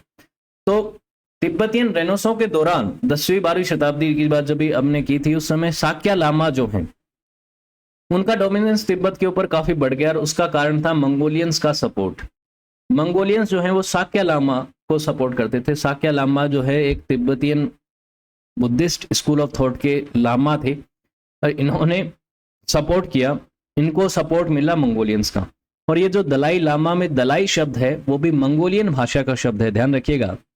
दलाई का मतलब होता है ओशियन, जो इंसान समुद्र की तरह गहरा हो, किसमें? विजडम में, जिसकी विजडम जो है वो समुद्र की गहराइयों की तरह हो, उस व्यक्ति को दलाई लामा कहा जाता है। तो वो जो दलाई लामा का जो पद है, वो जो टाइटल है, उसकी शुरुआत भी इन मंगोलियंस की वजह से ही हुई थी, ध्यान रखिएगा इस बात को। तो साक्य डायनेस्टी की शुरुआत इस दौरान हो गई। ये जो तिब्बतियन रेनेसां का दौर जो समाप्ति की तरफ पहुंचा, तो यहाँ पे साक्य लामा का जो है प्रभाव बढ़ने लग गया।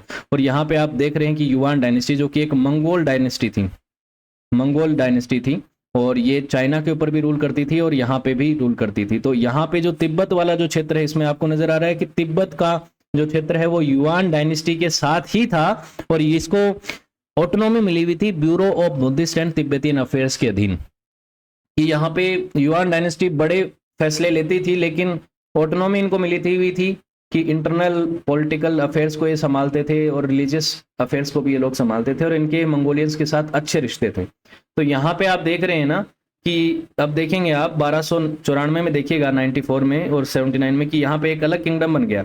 ये जो आपको वॉयलेट कलर का नजर आता था वो युआन डायनेस्टी थी। अभी मैं आपको दिखा भी देता हूँ, चलिए। युआन डायनेस्टी मैंने दिखाई कि 4 भागों में बट गया था मंगोलियन एम्पायर।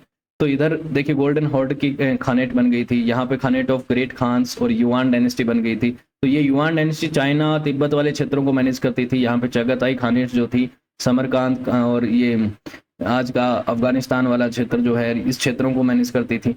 यहाँ पे ये खानेट जो थी वो मिडिल ईस्ट और ईरान वाला जो क्षेत्र है उसे मैनेज करती थी। तो ये युआन डायनेस्टी का प्रभाव था। युआन डायनेस्टी जो कि इसमें आपको नजर आ रही है तिब्बतियन क्षेत्र में, हालांकि ये मैप जो है इसमें भी कहीं ना कहीं आपको त्रुटि नजर आएगी, ठीक है। तो यहाँ पे तिब्बतियन जो क्षेत्र है, इस तिब्बतियन क्षेत्र को साक्या लांबा को देके युआन डायनेस्टी के जो मंगोल्स थे उन्होंने कहा कि हम तुम्हारे ऊपर रहेंगे, लेकिन तुम हमारे साथ क्या बोलते हैं, हम तुम्हें अधिकार देते हैं कि इस क्षेत्र पे रूल करो। तो तिब्बतियन और मंगोल्स के बीच जो कॉन्टेक्ट्स हुए उनकी शुरुआत होती है तकरीबन 1221-1222 में, जब माना जाता है कि यहाँ के एक लामा, एक लीडर जिनका नाम था सांगपा डोंगफुर, ये चंगेज खान से मिलते हैं। चंगेज खान को तो आप जानते हैं, चंगेज खान की बायोग्राफी और मंगोलियन एम्पायर को मैं पढ़ा चुका हूँ आपको डिटेल में। चंगेज खान को पूरी दुनिया जानती है। वो व्यक्ति जिसने मंगोलियन साम्राज्य की नींव रखी और बहुत ही क्रूर था, बहुत ही स्ट्रॉन्ग लीडर था, और इतना बड़ा साम्राज्य उसने स्थापित किया कि एक व्यक्ति के द्वारा स्थापित साम्राज्य सबसे बड़ा साम्राज्य था वो। तो मंगोलियन इन्वेजन, मंगोलियंस के साथ इनके सिग्निफिकेंटली कहा जाता है कि चंगेज खान से मिले थे ये लोग 1221-22 में। लेकिन उसके बाद मंगोलियंस ने तिब्बत को 1240 में इन्वेड किया था।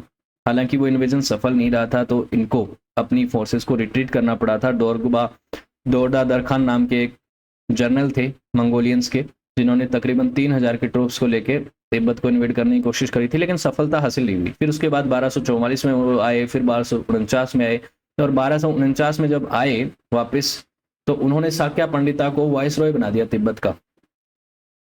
तिब्बत की अलग अलग जगहों को उन्होंने कैप्चर किया था, और उसके बाद साक्या पंडिता जो थे, साक्या डायनेस्टी जो थी, साक्या लामा जो थे, उनको कहा कि देखिए आप सभी जो है, आप जो साक्या लामा है, आपको हम अधिकार देते हैं तिब्बत के ऊपर रूल करने का, लेकिन आप हमें रिपोर्ट करोगे ऊपर। रिपोर्ट किसको करोगे? मंगोल्स को रिपोर्ट करोगे।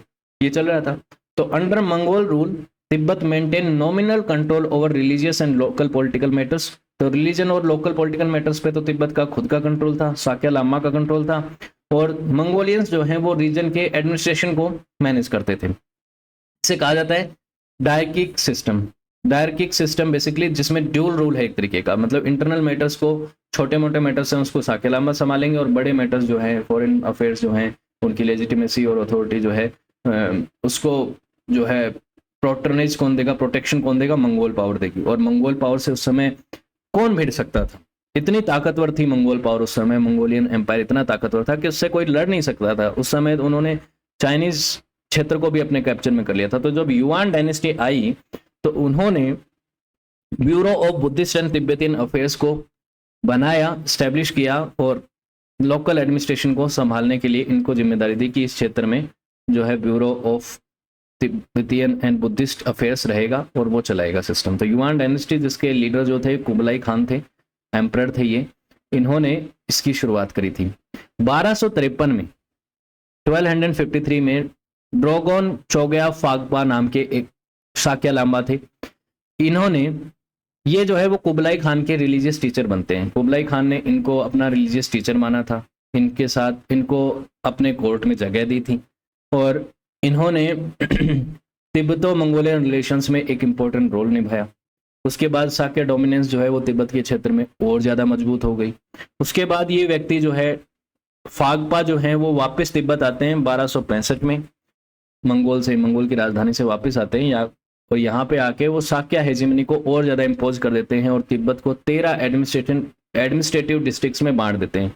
ठीक है, उसके बाद साक्या रूल 14th सेंचुरी तक ठीक ठाक चला है, लेकिन बीच बीच में कुछ चैलेंजेस का सामना भी करना पड़ा, कुछ रिवोल्ट्स भी हुए, जिसमें जैसे काग्यू रिवोल्ट हुआ 1285 में। ये काग्यू रिवोल्ट किसने किया था? ये ड्रिकुन काग्यू एक अलग स्कूल ऑफ थॉट था, अलग जो बुद्धिस्ट स्कूल ऑफ थॉट था उनके लोग थे, उन्होंने किया था। इस समय पोकमाड्रू हाउस जो था, पोकमाड्रू डायनेस्टी जो थी, फैमिली थी एक, उसका इवेंचुअली रूल स्टैब्लिश हुआ था 1358 में, 1358 में। जब तक तो बेसिकली आप कह सकते हैं कि क्या हो गया था, युआन डायनेस्टी का रूल खत्म हो गया था, और चागटाई खान की सपोर्ट से, चागटाई खानेट्स की सपोर्ट से यहाँ पे एक अलग डायनेस्टी की शुरुआत हो गई। किसकी शुरुआत? साक्या रूल को खत्म करके, और यहाँ पे एक नई ब्रांच शुरू हो गई जिसका नाम था पोगमाड्रू हाउस। और यहाँ पे गेलुपा स्कूल ऑफ थॉट की भी शुरुआत होती है, जो कि एक Tibetan Buddhist school of thought है। और यहाँ पे अलग अलग मोनिस्ट्रीज बनना शुरू हो जाते हैं, जिसमें गैंडेन, ड्रेकपुंड, शेरा मोनिस्ट्री, ये सब बननी शुरू होती है। और यहाँ पे इंटरनल पावर स्ट्रगल शुरू हो जाते हैं 1430 के आसपास। ठीक है, तो मिड 14th सेंचुरी तक तो मंगोल रूल के अधीन, युआन डायनेस्टी के अधीन साक्या डायनेस्टी ने रूल किया, लेकिन उसके बाद साक्या डायनेस्टी का अंत हो गया और चागटाई खानेट की वजह से यहाँ पे एक नई डायनेस्टी आ गई। ठीक है, तो अब 14 से 18 सेंचुरी के बीच की समय की बात करते हैं, जिसमें तिब्बत जो है वो इंडिपेंडेंट था। इंडिपेंडेंट कैसे था? मंगोल भी इतने ताकतवर नहीं थे अब कि वो पूरी तरीके से तिब्बत को मैनेज कर पाए, थे ताकतवर, लेकिन उनका डिक्लाइन फेज था। और दूसरी तरफ चाइना में मिंग डायनेस्टी आ चुकी थी, तो मिंग डायनेस्टी और मंगोलियंस के बीच में फाइट चलती रहती थी, जिसमें मिंग डायनेस्टी कंटिन्यूसली मंगोलियंस को बैकफुट पे पुश कर रही थी, जिसकी वजह से युआन डायनेस्टी का तो पतन हो ही गया और तिब्बत के ऊपर जो मंगोलियंस का कंट्रोल है वो भी छूट गया। और दूसरी तरफ चाइना की जो मिंग डायनेस्टी है वो भी उसे कंट्रोल करना चाहती थी। दोनों ही इस समय इतना कंट्रोल नहीं कर पाए, तिब्बत एक इंडिपेंडेंट स्टेज में था। तो सेंट्रल तिब्बत जो है वो सक्सेसिव फैमिलीज के द्वारा यहाँ पे रूल किया जा रहा था। बेसिकली डायनेस्टीज यहाँ पे रूल कर रही थी, कई डायनेस्टीज थी, जिसमें इस दौरान दलाई लामा का रूल भी 17वीं 18वीं शताब्दी में सक्सीड किया गया। तो ये जो दौर है तकरीबन 400 सालों तक रहा। ठीक है, 14 से लेकिन नियरली 18 सेंचुरी तक ये दौर चला। और 18 सेंचुरी के बाद एक बार किसका रूल आता है? चाइना के किंग डायनेस्टी का आता है। तो मिंग डायनेस्टी जो थी उस समय चाइना की, ये थी मिंग डायनेस्टी, मिंग एम्पायर जिसे कहा जाता है। वो तिब्बत को कैप्चर करना चाहती थी, कंट्रोल करना चाहती थी। उसने कुछ मिलिट्री मिशन भी भेजे थे यहाँ पे तिब्बत के कुछ क्षेत्रों के ऊपर, जैसे यूशांग रीजन में मिलिट्री कैंपेन भेजा था, खाम रीजन में मिलिट्री कमीशन भेजा था 1370 में, लेकिन वो ज्यादा सफल नहीं रही। कुछ उन्होंने यहाँ के जो लामा थे, अलग अलग लामा थे, अलग अलग स्कूल ऑफ थॉट जो थे, बुद्धिस्ट लीडर थे, जो रिलीजियस लीडर थे, उनको उन्होंने प्रिंस ऑफ धर्मा बोला, उनको कुछ टाइटल्स दिए, उनको कुछ ग्रैंड इंपीरियल ट्यूटर के तौर पे अपने यहाँ पे बुलाया। लेकिन पॉलिटिकली अगर हम बात करें तो मिंग डायनेस्टी का तिब्बत के ऊपर कोई कंट्रोल था नहीं। इन्फ्लुएंस था थोड़ा बहुत, लेकिन ज्यादा कंट्रोल था नहीं, क्योंकि एक पावरफुल डायनेस्टी अगर पास में रूल कर रही है तो थोड़ा बहुत इन्फ्लुएंस तो होता ही है, लेकिन तिब्बत इंडिपेंडेंट स्टेट के तौर पे ही उस समय रूल कर रहा था। तो आप देख रहे हैं इधर चगताई खानेत से वो भी इसको कंट्रोल करने की कोशिश करते हैं। ईस्टर्न मंगोल्स जिनका पहले दबदबा हुआ करता था और सपोर्ट हुआ करता था तिब्बत के लिए, अब वो कमजोर पड़ गए। मिंग डायनेस्टी है वो इसको कंट्रोल करना चाहती है, लेकिन फिर भी ये सस्टेन कर रहा था 400 सालों तक इस समय, कि इन्होंने किसी ने इसके ऊपर रूल किया नहीं। तो ये चीजें आप देख रहे हैं, ये मैप भी आप ध्यान से रखिएगा। नॉर्दर्न युआन यानी कि युआन डायनेस्टी जब इधर रह गई थी, थोड़ा सा उसका प्रभाव रहा था मंगोलिया वाले क्षेत्र में, तो उसे नॉर्दर्न युआन कहा जाता था। फिर आगे चल के पोगमारू डायनेस्टी जो था, पोगमारूपा डायनेस्टी जो थी, उसकी शुरुआत हुई थी टाई सिटू नाम की, गैलस्टेन नाम के एक व्यक्ति ने 1354 में इसकी शुरुआत करी थी। तिब्बत को इसने 17वीं शताब्दी तक इस डायनेस्टी ने रूल किया था, ठीक है। लेकिन 14-15 सेंचुरी के बीच में इनका प्रभाव मेनली था। ये एक ऑटोनोमस तिब्बतियन किंगडम बना जिसने नेशनलिस्ट कल्चर को फिर से रिवाइटल किया। किस तरह से कि भाई यहाँ की खुद की जो आइडेंटिटी है, जो मंगोलियंस की वजह से प्रभावित हो गई थी या चाइनीज की वजह से प्रभावित हो रही थी, उसको इन्होंने हटा के, उन एलिमेंट्स को हटा के अपना खुद का ऑटोनोमस रूल बनाया और पूरी तरीके से इन्होंने अपने हाथ में लेजिटिलेशन है उसको अपने हाथ में लिया। हालांकि कुछ इंटरनल फैमिली कॉन्फ्लिक्ट हुए, लेकिन फिर भी इसके कई सारे अचीवमेंट्स हुए और कई सारी चीज़ें आपको देखने को मिलती हैं इस पोगमारूपा डायनेस्टी के समय पे। इस क्षेत्र में इन्होंने 1354 में रूल एस्टेब्लिश किया था। तो आप देख पा रहे हैं जिस समय दिल्ली सल्तनत पीरियड चल रहा था उस समय पोगमारूपा डायनेस्टी यहाँ पे रूल कर रही थी, ठीक है। इनकी पावर जो है उसका बाद में कमजोरी आपको देखने को मिलती है 15 सेंचुरी में ही। इवेंचुअली जो है आप देखते हैं कि चलती तो ये डायनेस्टी 17वीं शताब्दी तक, 16वीं शताब्दी के अंत तक चलती है, लेकिन यहाँ पे कमजोर हो गई थी, इतनी ताकतवर नहीं थी ये डायनेस्टी उस समय, ठीक है। तो रिंगपुंगमा फैमिली ने जब 16वीं शताब्दी ने इनके ऊपर इन्वेजन किया और इनको यहाँ से हटाया, डिफीट किया, तो उसके बाद यहाँ पे एक डायनेस्टी आती है सांगपा डायनेस्टी जो 1613 से 1620 के बीच में चलती है। और उसके बाद गैंगफेन फोर्डमा रिजीम जो है, जो 5वीं दलाई लामा की रिजीम थी, उसकी शुरुआत हो जाती है। वो तो 5वीं दलाई लामा की जो स्थापना है, जो रिजीम है, वो शुरू होती है 1642 में। 1642 का दौर जो है वो चाइना के इतिहास में भी इंपॉर्टेंट था और तिब्बत में भी। चाइना में क्या हो रहा था, मिंग डायनेस्टी का अंत हो रहा था, और तिब्बत में क्या हो रहा था, दलाई लामा का रूल जो है वो इस्टेब्लिश हो रहा था। तो गुशी खान जो खुर्शीद डायनेस्टी के थे, अभी मैं आपको बताता हूँ, देखिए क्या होता है। यहाँ पे एक और नई खानेट आ गई थी जो आपको तिब्बत वाले रीजन में नजर आ रही है, जिसका इन्फ्लुएंस यहाँ पे बढ़ गया था। बेसिकली यहाँ पे एक व्यक्ति थे गुशी खान, उन्होंने सपोर्ट किया था दलाई लामा को, और इसकी वजह से यहाँ पे पावर जो है वो इनके पास आ गई थी। दलाई लामा कैसे बने वो अभी मैं उसकी भी आपको बात करूंगा तो थोड़ा सा आपको ज्यादा अच्छे से पता चलेगा। फिर एक बीच में एक फैमिली आई थी जिसे रिंगपुंगमा फैमिली कहते हैं। ये 15-16 सेंचुरी में एक क्षेत्र के ऊपर रूल करती है, और यहाँ पे भी आप देख सकते हैं कि रिंगपुंगमा एक मिनिस्टर फैमिली थी बेसिकली, और ये जो है पोगमारूपा डायनेस्टी के समय पे वहाँ पे मिनिस्टर्स वगैरह थे, लेकिन बाद में इन्होंने विरोध कर दिया और इन्होंने कुछ क्षेत्रों पे, जो वेस्ट सेंट्रल तिब्बत है, उस क्षेत्र में अपनी पॉलिटिक्स को अपने हाथ में ले लिया, ठीक है। फिर सांगपा फैमिली जो थी, सांगपा डायनेस्टी जो थी, उसने 16-17 सेंचुरी में 1565 में सांगपा डायनेस्टी जो है उसने क्या किया था, कुछ दूसरे क्षेत्रों में तिब्बत के क्षेत्रों को कंट्रोल कर लिया था। तो कार्मा काइग्यू सेक्ट को फेवर करने वाली डायनेस्टी थी, इस डायनेस्टी ने रूल किया, और उसके बाद इस डायनेस्टी ने तब तक रूल किया जब तक दलाई लामा की पावर जो है 1642 के आसपास राइज नहीं हुई। उसको अब देखते हैं। पहले आप एक चीज जान लीजिए कि दलाई लामा का ओरिजिन और टाइटल की शुरुआत कैसे होती है। दलाई लामा की शुरुआत होती है 16वीं शताब्दी में। जो तीसरे दलाई लामा थे, सोनम गैत्सो, उनके समय दलाई लामा शब्द का इस्तेमाल किया गया था, और गेलुप्पा स्कूल ऑफ थॉट जो थी उसकी लीडरशिप में सोनम गैत्सो को पहली बार अल्टान खान ने 1578 में, मंगोलियन रूलर जो था, उसने दलाई लामा का टाइटल दिया था। और दलाई लामा का टाइटल बेसिकली क्या है, दलाई मतलब ओशन, मैंने पहले बताया था मंगोलियन भाषा में वास्टनेस ऑफ लामा की विजडम को ये सिग्निफाई करता है कि एक जो लामा है वो कितना समुद्र की गहराई की तरह वाइज है, उस चीज को रिप्रेजेंट करने के लिए दलाई लामा शब्द बना। तो दलाई लामा टाइटल बेसिकली क्या बना कि जो तीसरे दलाई लामा थे उनके समय पे हुआ। और ये दलाई लामा कौन सी स्कूल ऑफ थॉट के थे? गेलुक्पा स्कूल ऑफ थॉट के थे, सोनम ग्यात्सो। तो पहले जो दो लामा हुए हैं उनको भी इन्होंने टाइटल दे दिया कि वो थे पहले लामा और दूसरे लामा। हालांकि शुरुआत हुई तीसरे लामा के समय, लेकिन पहले वाले लामा को नाम बाद में दिया गया, तो ये दलाई लामा शब्द बना। दलाई लामा ने बाद में, जो तीसरे दलाई लामा थे उनके समय थोड़ी पॉलिटिकल पावर आई, लेकिन जो पांचवें दलाई लामा थे,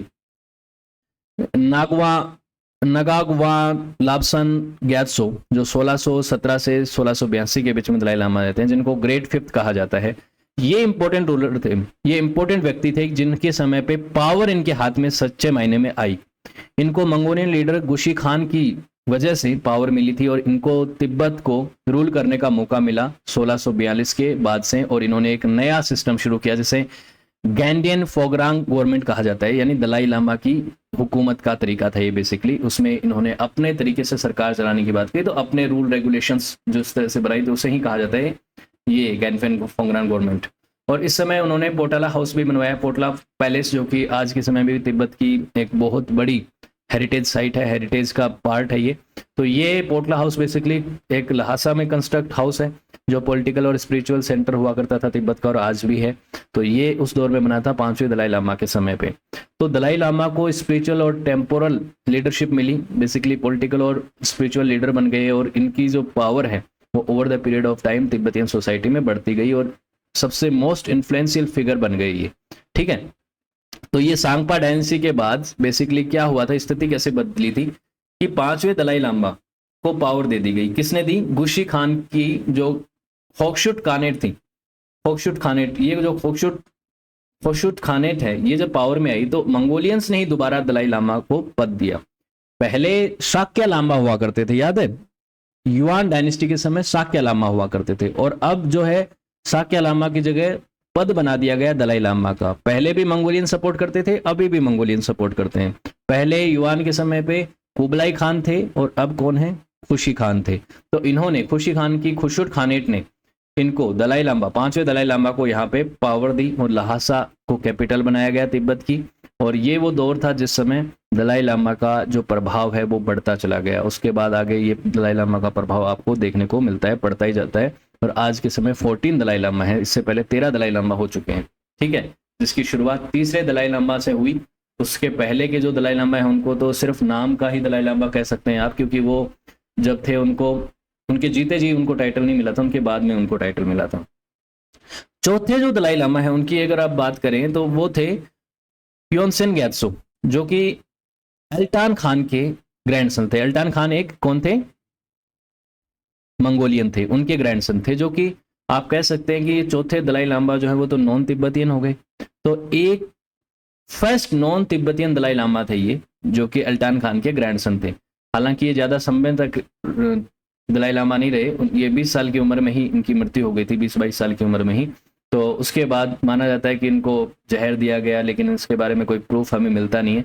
तो ग्यात्सो गेलुपा अलायंस बनती है, उसकी बात हम यहाँ पे कर रहे हैं। तो ग्यात्सो यहाँ पे खोसूट गेलुपा अलायंस का बेसिकली मतलब क्या है? खोसूट यानी कि वो खासूट खानेट यानी मंगोलियंस, और गेलुपा मतलब यानी यहाँ पे गेलुपा स्कूल ऑफ थॉट यानी कि मंगोलियंस और जो लामा की जो यहाँ पे अलायंस थी 16-17 सेंचुरी में, उसको ही खोसूट गेलुपा अलायंस कहा जाता है। ठीक है, तो यहाँ पे खानेट्स थी, यहाँ पे एक और खानेट भी थी जो कि मंगोलियंस की थी, वो थी जुंगार। ये खानेट भी जो है ये भी कंट्रोल करना चाहती थी इस क्षेत्र को। तो खोशुट खानेट को कंट्रोल करने के लिए, खोशेट तिब्बतियन रीजन को कंट्रोल करने के लिए यहाँ पे अब लड़ाइयाँ हो रही थी जुंजन और किंग डायनेस्टी के बीच में भी, वो भी देखिएगा आप। तो किंग डायनेस्टी और जुंजार के बीच में 1720 के आसपास जो लड़ाइयाँ हुई, उसके बाद चीजें बदली। कैसे बदली? पांचवें दलाई लामा, जिसके बारे में मैं बात कर चुका हूं, जिनके समय पे मेनली रियल पॉलिटिकल पावर इनके हाथ में आई थी, दलाई लामा के हाथ में। और उनके जो रीजेंट थे उस समय, रीजेंट बेसिकली कौन हुआ करता था? इनकी जो अलायंस थी मंगोलियंस और इन लामा की, उनमें एक बेसिकली रूल ये होता था कि फेस तो होगा दलाई लामा, जो रिलीजियस और पॉलिटिकल मैटर्स को संभालेगा, उनके बारे में फैसले लेगा, लेकिन उसका एक रीजेंट भी होगा, जो कि कौन होगा? एक मंगोलियन व्यक्ति होगा। तो सोनम रैपटेन नाम का एक व्यक्ति जो था उसे यहाँ पे बनाया गया था रीजेंट, जो कि गेलुग स्कूल ऑफ बुद्धिज्म को ही सपोर्ट करता था, और बाकी जो उसके राइवल सेक्ट थे उनका उसने काफ़ी विरोध किया था। इसकी वजह से आप ये भी चीज़ देखते हैं कि कई सारे स्कूल ऑफ थॉट्स जो थे दूसरे बुद्धिस्ट स्कूल ऑफ थॉट्स, उनको प्रोसिक्यूट भी किया था इस दौर में। गुशी खान के सपोर्ट की वजह से यहाँ पे जो दलाई लामा थे पांचवे, उनके पास पावर बनी हुई थी। कई जगह कहा जाता है कि गुशी खान ने सोनम रैपटेन को सिविल एडमिनिस्ट्रेशन के लिए वहाँ पे इंस्टॉल किया था, दलाई लामा को रिलीजियस मैटर्स को ही संभालने के लिए बोला था, लेकिन कई जगह कहा जाता है कि दलाई लामा ही सारे मैटर्स को संभालते थे। अब सोनम रैपटेन जो था उसने लहासा स्टेट में बेसिकली क्या किया था, गैंडेन पोंगड्रांग जो गवर्नमेंट है, दलाई लामा का रेजिडेंस जो है वो वहाँ पे इस्टेब्लिश किया, उसको बनाया, और गेलुपा स्कूल ऑफ थॉट को तो सपोर्ट किया और बाकी बुद्धिस्ट सेक्ट्स को उसने प्रोसिक्यूट किया। लेकिन उसके बाद कहा जाता है कि दलाई लामा ने कहा कि नहीं, बाकी लोगों को भी प्रोसिक्यूट हम नहीं करेंगे। पांचवें दलाई लामा ने ये एक डिक्री इश्यू करी थी कि सेक्रेटरियन पॉलिसी को बैन किया गया था कि किसी भी तरीके के एक सेक्ट को ही गवर्नमेंट सपोर्ट नहीं करेगी, बाकी भी जो है उनको भी, उनके प्रति भी हम उदार रहेंगे, या कह सकते हैं उनके प्रति टॉलरेंट रहेंगे।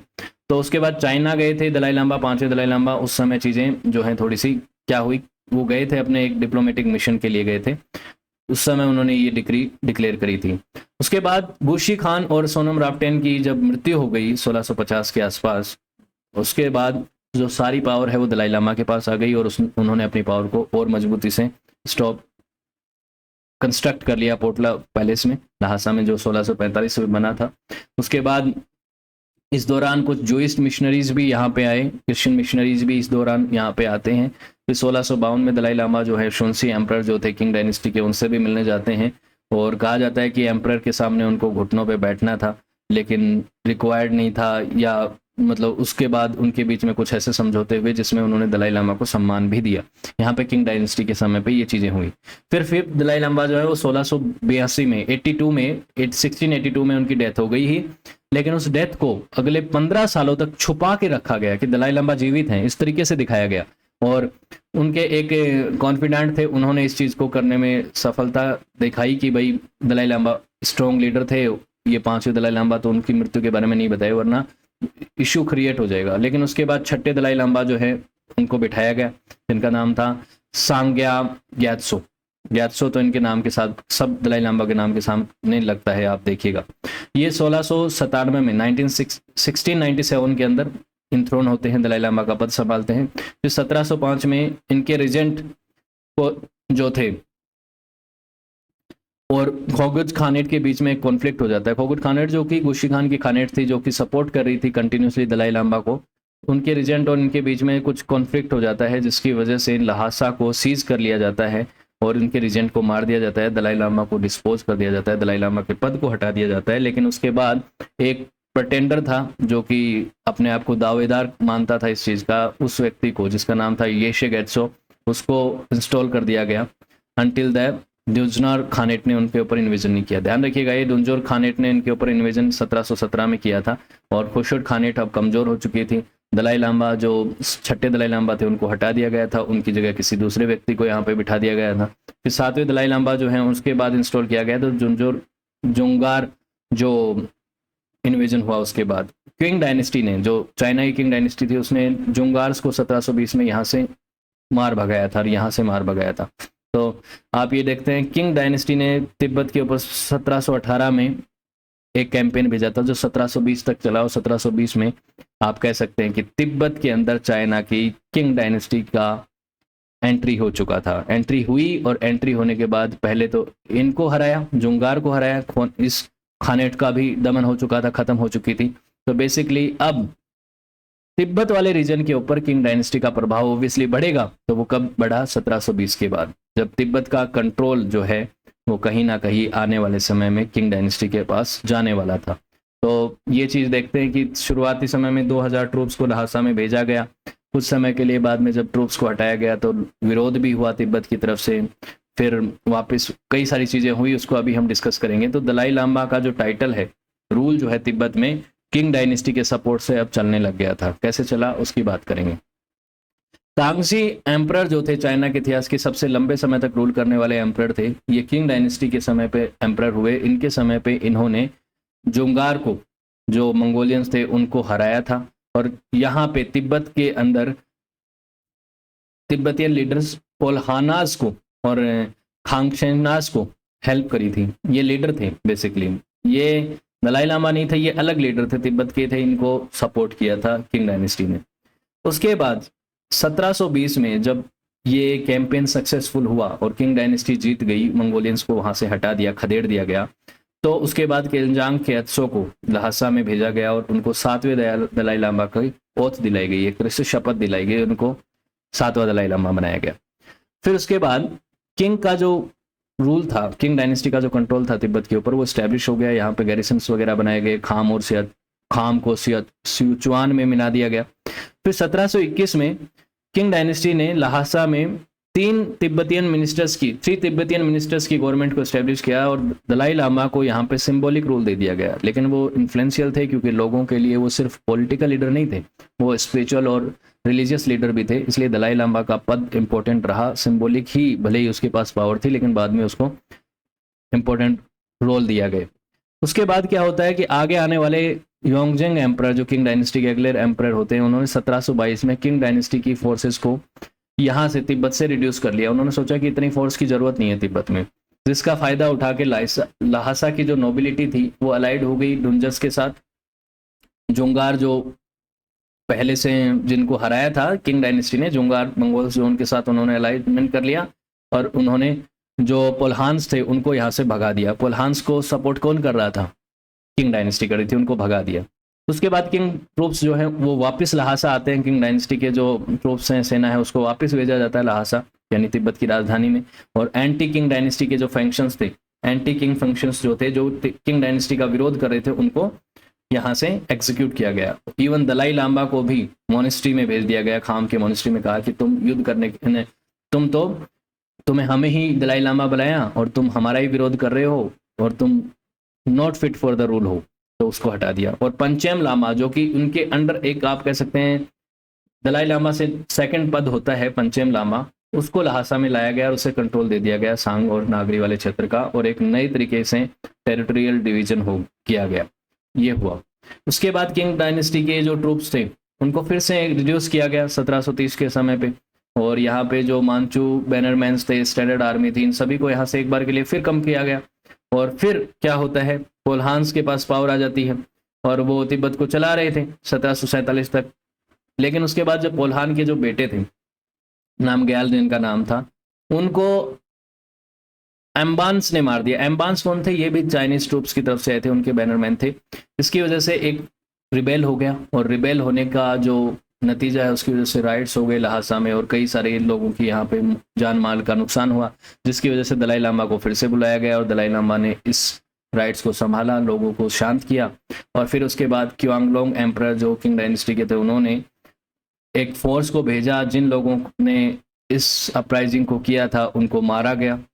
और उसके बाद जो पावर है वो फिर से नॉमिनल पावर जो है वो दलाई लामा को दे दी गई, क्योंकि दलाई लामा को तो पहले हटा दिया गया था ना। दलाई लामा को तो कहाँ भेज दिया गया था?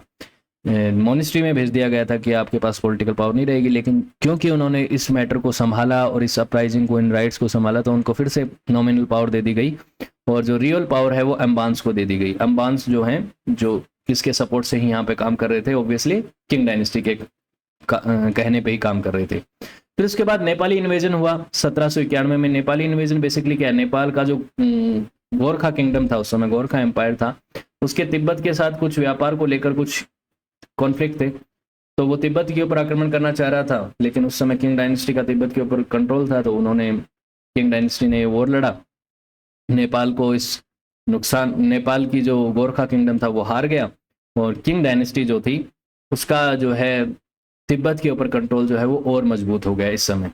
और सारे जो इंपॉर्टेंट मैटर्स थे वो अम्बान्स लेते थे उस समय, और जो छोटे मोटे मैटर्स थे उनके ऊपर दलाई लामा का थोड़ा बहुत प्रभाव था, और बाकी दलाई लामा और पंचान लामा जो है उनका कोई ज़्यादा पावर बचा नहीं था। इवन दलाई लामा और पंचेन लामा को किंग एम्परर से मिलने की भी सीधी परमिशन नहीं थी, उनको भी कई एम्बांस के थ्रू होते हुए जाना पड़ता था। तो ये चीज़ें चल रही थी। उसके बाद तिब्बत के ऊपर एक्सपांशन और कंट्रोल जो है वो किंग डायनेस्टी का इस दौर में बढ़ गया, और किंग डायनेस्टी की जो गैरिसन्स और स्ट्रॉन्ग आर्मी थी, तकरीबन 3000 की आर्मी वो यहाँ पे रहती थी। ट्रेड ट्रेवल सब तरीके से रेस्ट्रिक्ट कर दिया गया। हर तरीके का जो डॉक्यूमेंटेशन है वो अम्बांस करते थे, और तिब्बतियन लोगों को पूरी तरह से कंट्रोल कर लिया गया अम्बांस के द्वारा। सभी तरीके के जुडिशियल डिसीजंस भी वो लेते थे। इस दौरान कई सारी चीज़ें बताई गई, जैसे वॉरेन स्मिथ जो कि एक ब्रिटिश हिस्टोरियंस थे और जिन्होंने तिब्बत के बारे में काफ़ी कुछ लिखा है, उन्होंने काफ़ी सारी बातें बताई कि किंग डायनेस्टी ने इस समय पे ये चीज़ दिखानी थी उनको कि इस समय वो अथॉरिटी को अपनी अथॉरिटी को दिखाना चाहते थे, अपना कंट्रोल यहाँ पे दिखाना चाहते थे। इस दौरान 1841 में हिंदू डोगरा डायनेस्टी जो थी, जो आप जानते हैं कि जम्मू एंड कश्मीर और लद्दाख वाले क्षेत्र की आखिरी डायनेस्टी थी, उसने भी युसांग वाले क्षेत्र को कंट्रोल करने के लिए एक युद्ध लड़ा था जिसमें उनको सफलता हासिल नहीं हुई। उसके बाद सिनो सिख वॉर भी हुआ था एक 1841-42 में, जिसमें सिख एम्पायर, जिसमें कौन थे, महाराजा रणजीत सिंह की जो एम्पायर था उसने, और सामने सिनो यानी कि चाइना के बीच में एक युद्ध हुआ था। वो युद्ध क्यों हुआ था? इस तिब्बत वाले रीजन को कंट्रोल करने के लिए, जिसमें बेसिकली चाइनीज आर्मी जीत गई थी और यहाँ पे एक्सपांशन नहीं हो पाया था, ना तो सिख एम्पायर का ना हिंदू डोगरा डायनेस्टी का हो पाया था। ये चीज़ें चली। तो 1774 में स्कॉटिश नोबलमैन जिनका नाम था जॉर्ज बोगले, वो विजिट करते हैं कहाँ पे? तिब्बत में। ब्रिटिश ईस्ट इंडिया कंपनी की तरफ से वो जाते हैं और पोटैटोज को, आलू इंट्रोड्यूस करते हैं कि देखिए आलू है हमारे, खरीद लीजिए, बहुत बढ़िया चीज़ है, सब जगह फिट हो जाती है। तो यूरोपियन इन्फ्लुएंस की बात कर रहा हूँ मैं, अब तिब्बत में कैसे हुआ। तो 1792 में चाइनीज इन्फ्लुएंस के अंदर तिब्बत को पूरी तरह से क्लोज कर दिया गया। आपको याद होगा, मैंने रिसेंटली आपको चाइना की हिस्ट्री में ओपियम वॉर्स को पढ़ाया था, ओपियम वॉर पढ़ाए थे। उसके अलावा चाइना का जो सेंचुरी ऑफ ह्यूमिलिएशन है वो पढ़ाया था। मैंने आपको बताया था कि 18वीं शताब्दी के अंत में और अर्ली 19th सेंचुरी में चाइना ने यूरोपियंस के लिए अपने दरवाजे बंद कर दिए थे। ब्रिटेन की ईस्ट इंडिया कंपनी और यूरोप के कई सारे देश चाइना के साथ व्यापार करना चाहते थे। व्यापार चाइना कर रहा था, लेकिन चाइना का व्यापार का सरप्लस था, ट्रेड सरप्लस था उनका, क्योंकि चाइना बहुत सारी चीज़ें एक्सपोर्ट करता था यूरोप को, जैसे सिल्क करता था और पोर्सिलिन करता था और भी कई सारी चीज़ें करता था, लेकिन उनको यूरोप से ज़्यादा चीज़ें चाहिए नहीं थी, इसलिए ट्रेड सरप्लस हो गया। और उस ट्रेड सरप्लस को काटने के लिए ब्रिटेन ने क्या किया?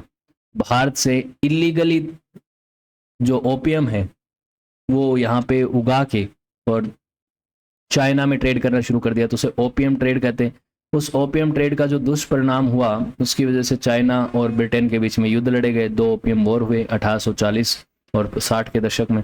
तो वो जो लड़ाइयाँ हुई 1839 से 42 के बीच में, 1856 से 60 के बीच में, उसमें चाइना हार गया। और चाइना हार गया तो उसके बाद ब्रिटेन की और वेस्ट की बहुत सारी शर्तों को, इनइक्वल ट्रीटीज़ को मानना पड़ा चाइना की किंग डायनेस्टी को। तो ये वो दौर है जिसमें चाइना जो है वो यूरोप को ज़्यादा एक्सेस देना नहीं चाहता था। तिब्बत उनके कंट्रोल में था, तो यूरोपियन बॉर्डर्स को उन्होंने कैप्चर कर लिया था, कंट्रोल कर लिया था, क्लोज कर दिया था।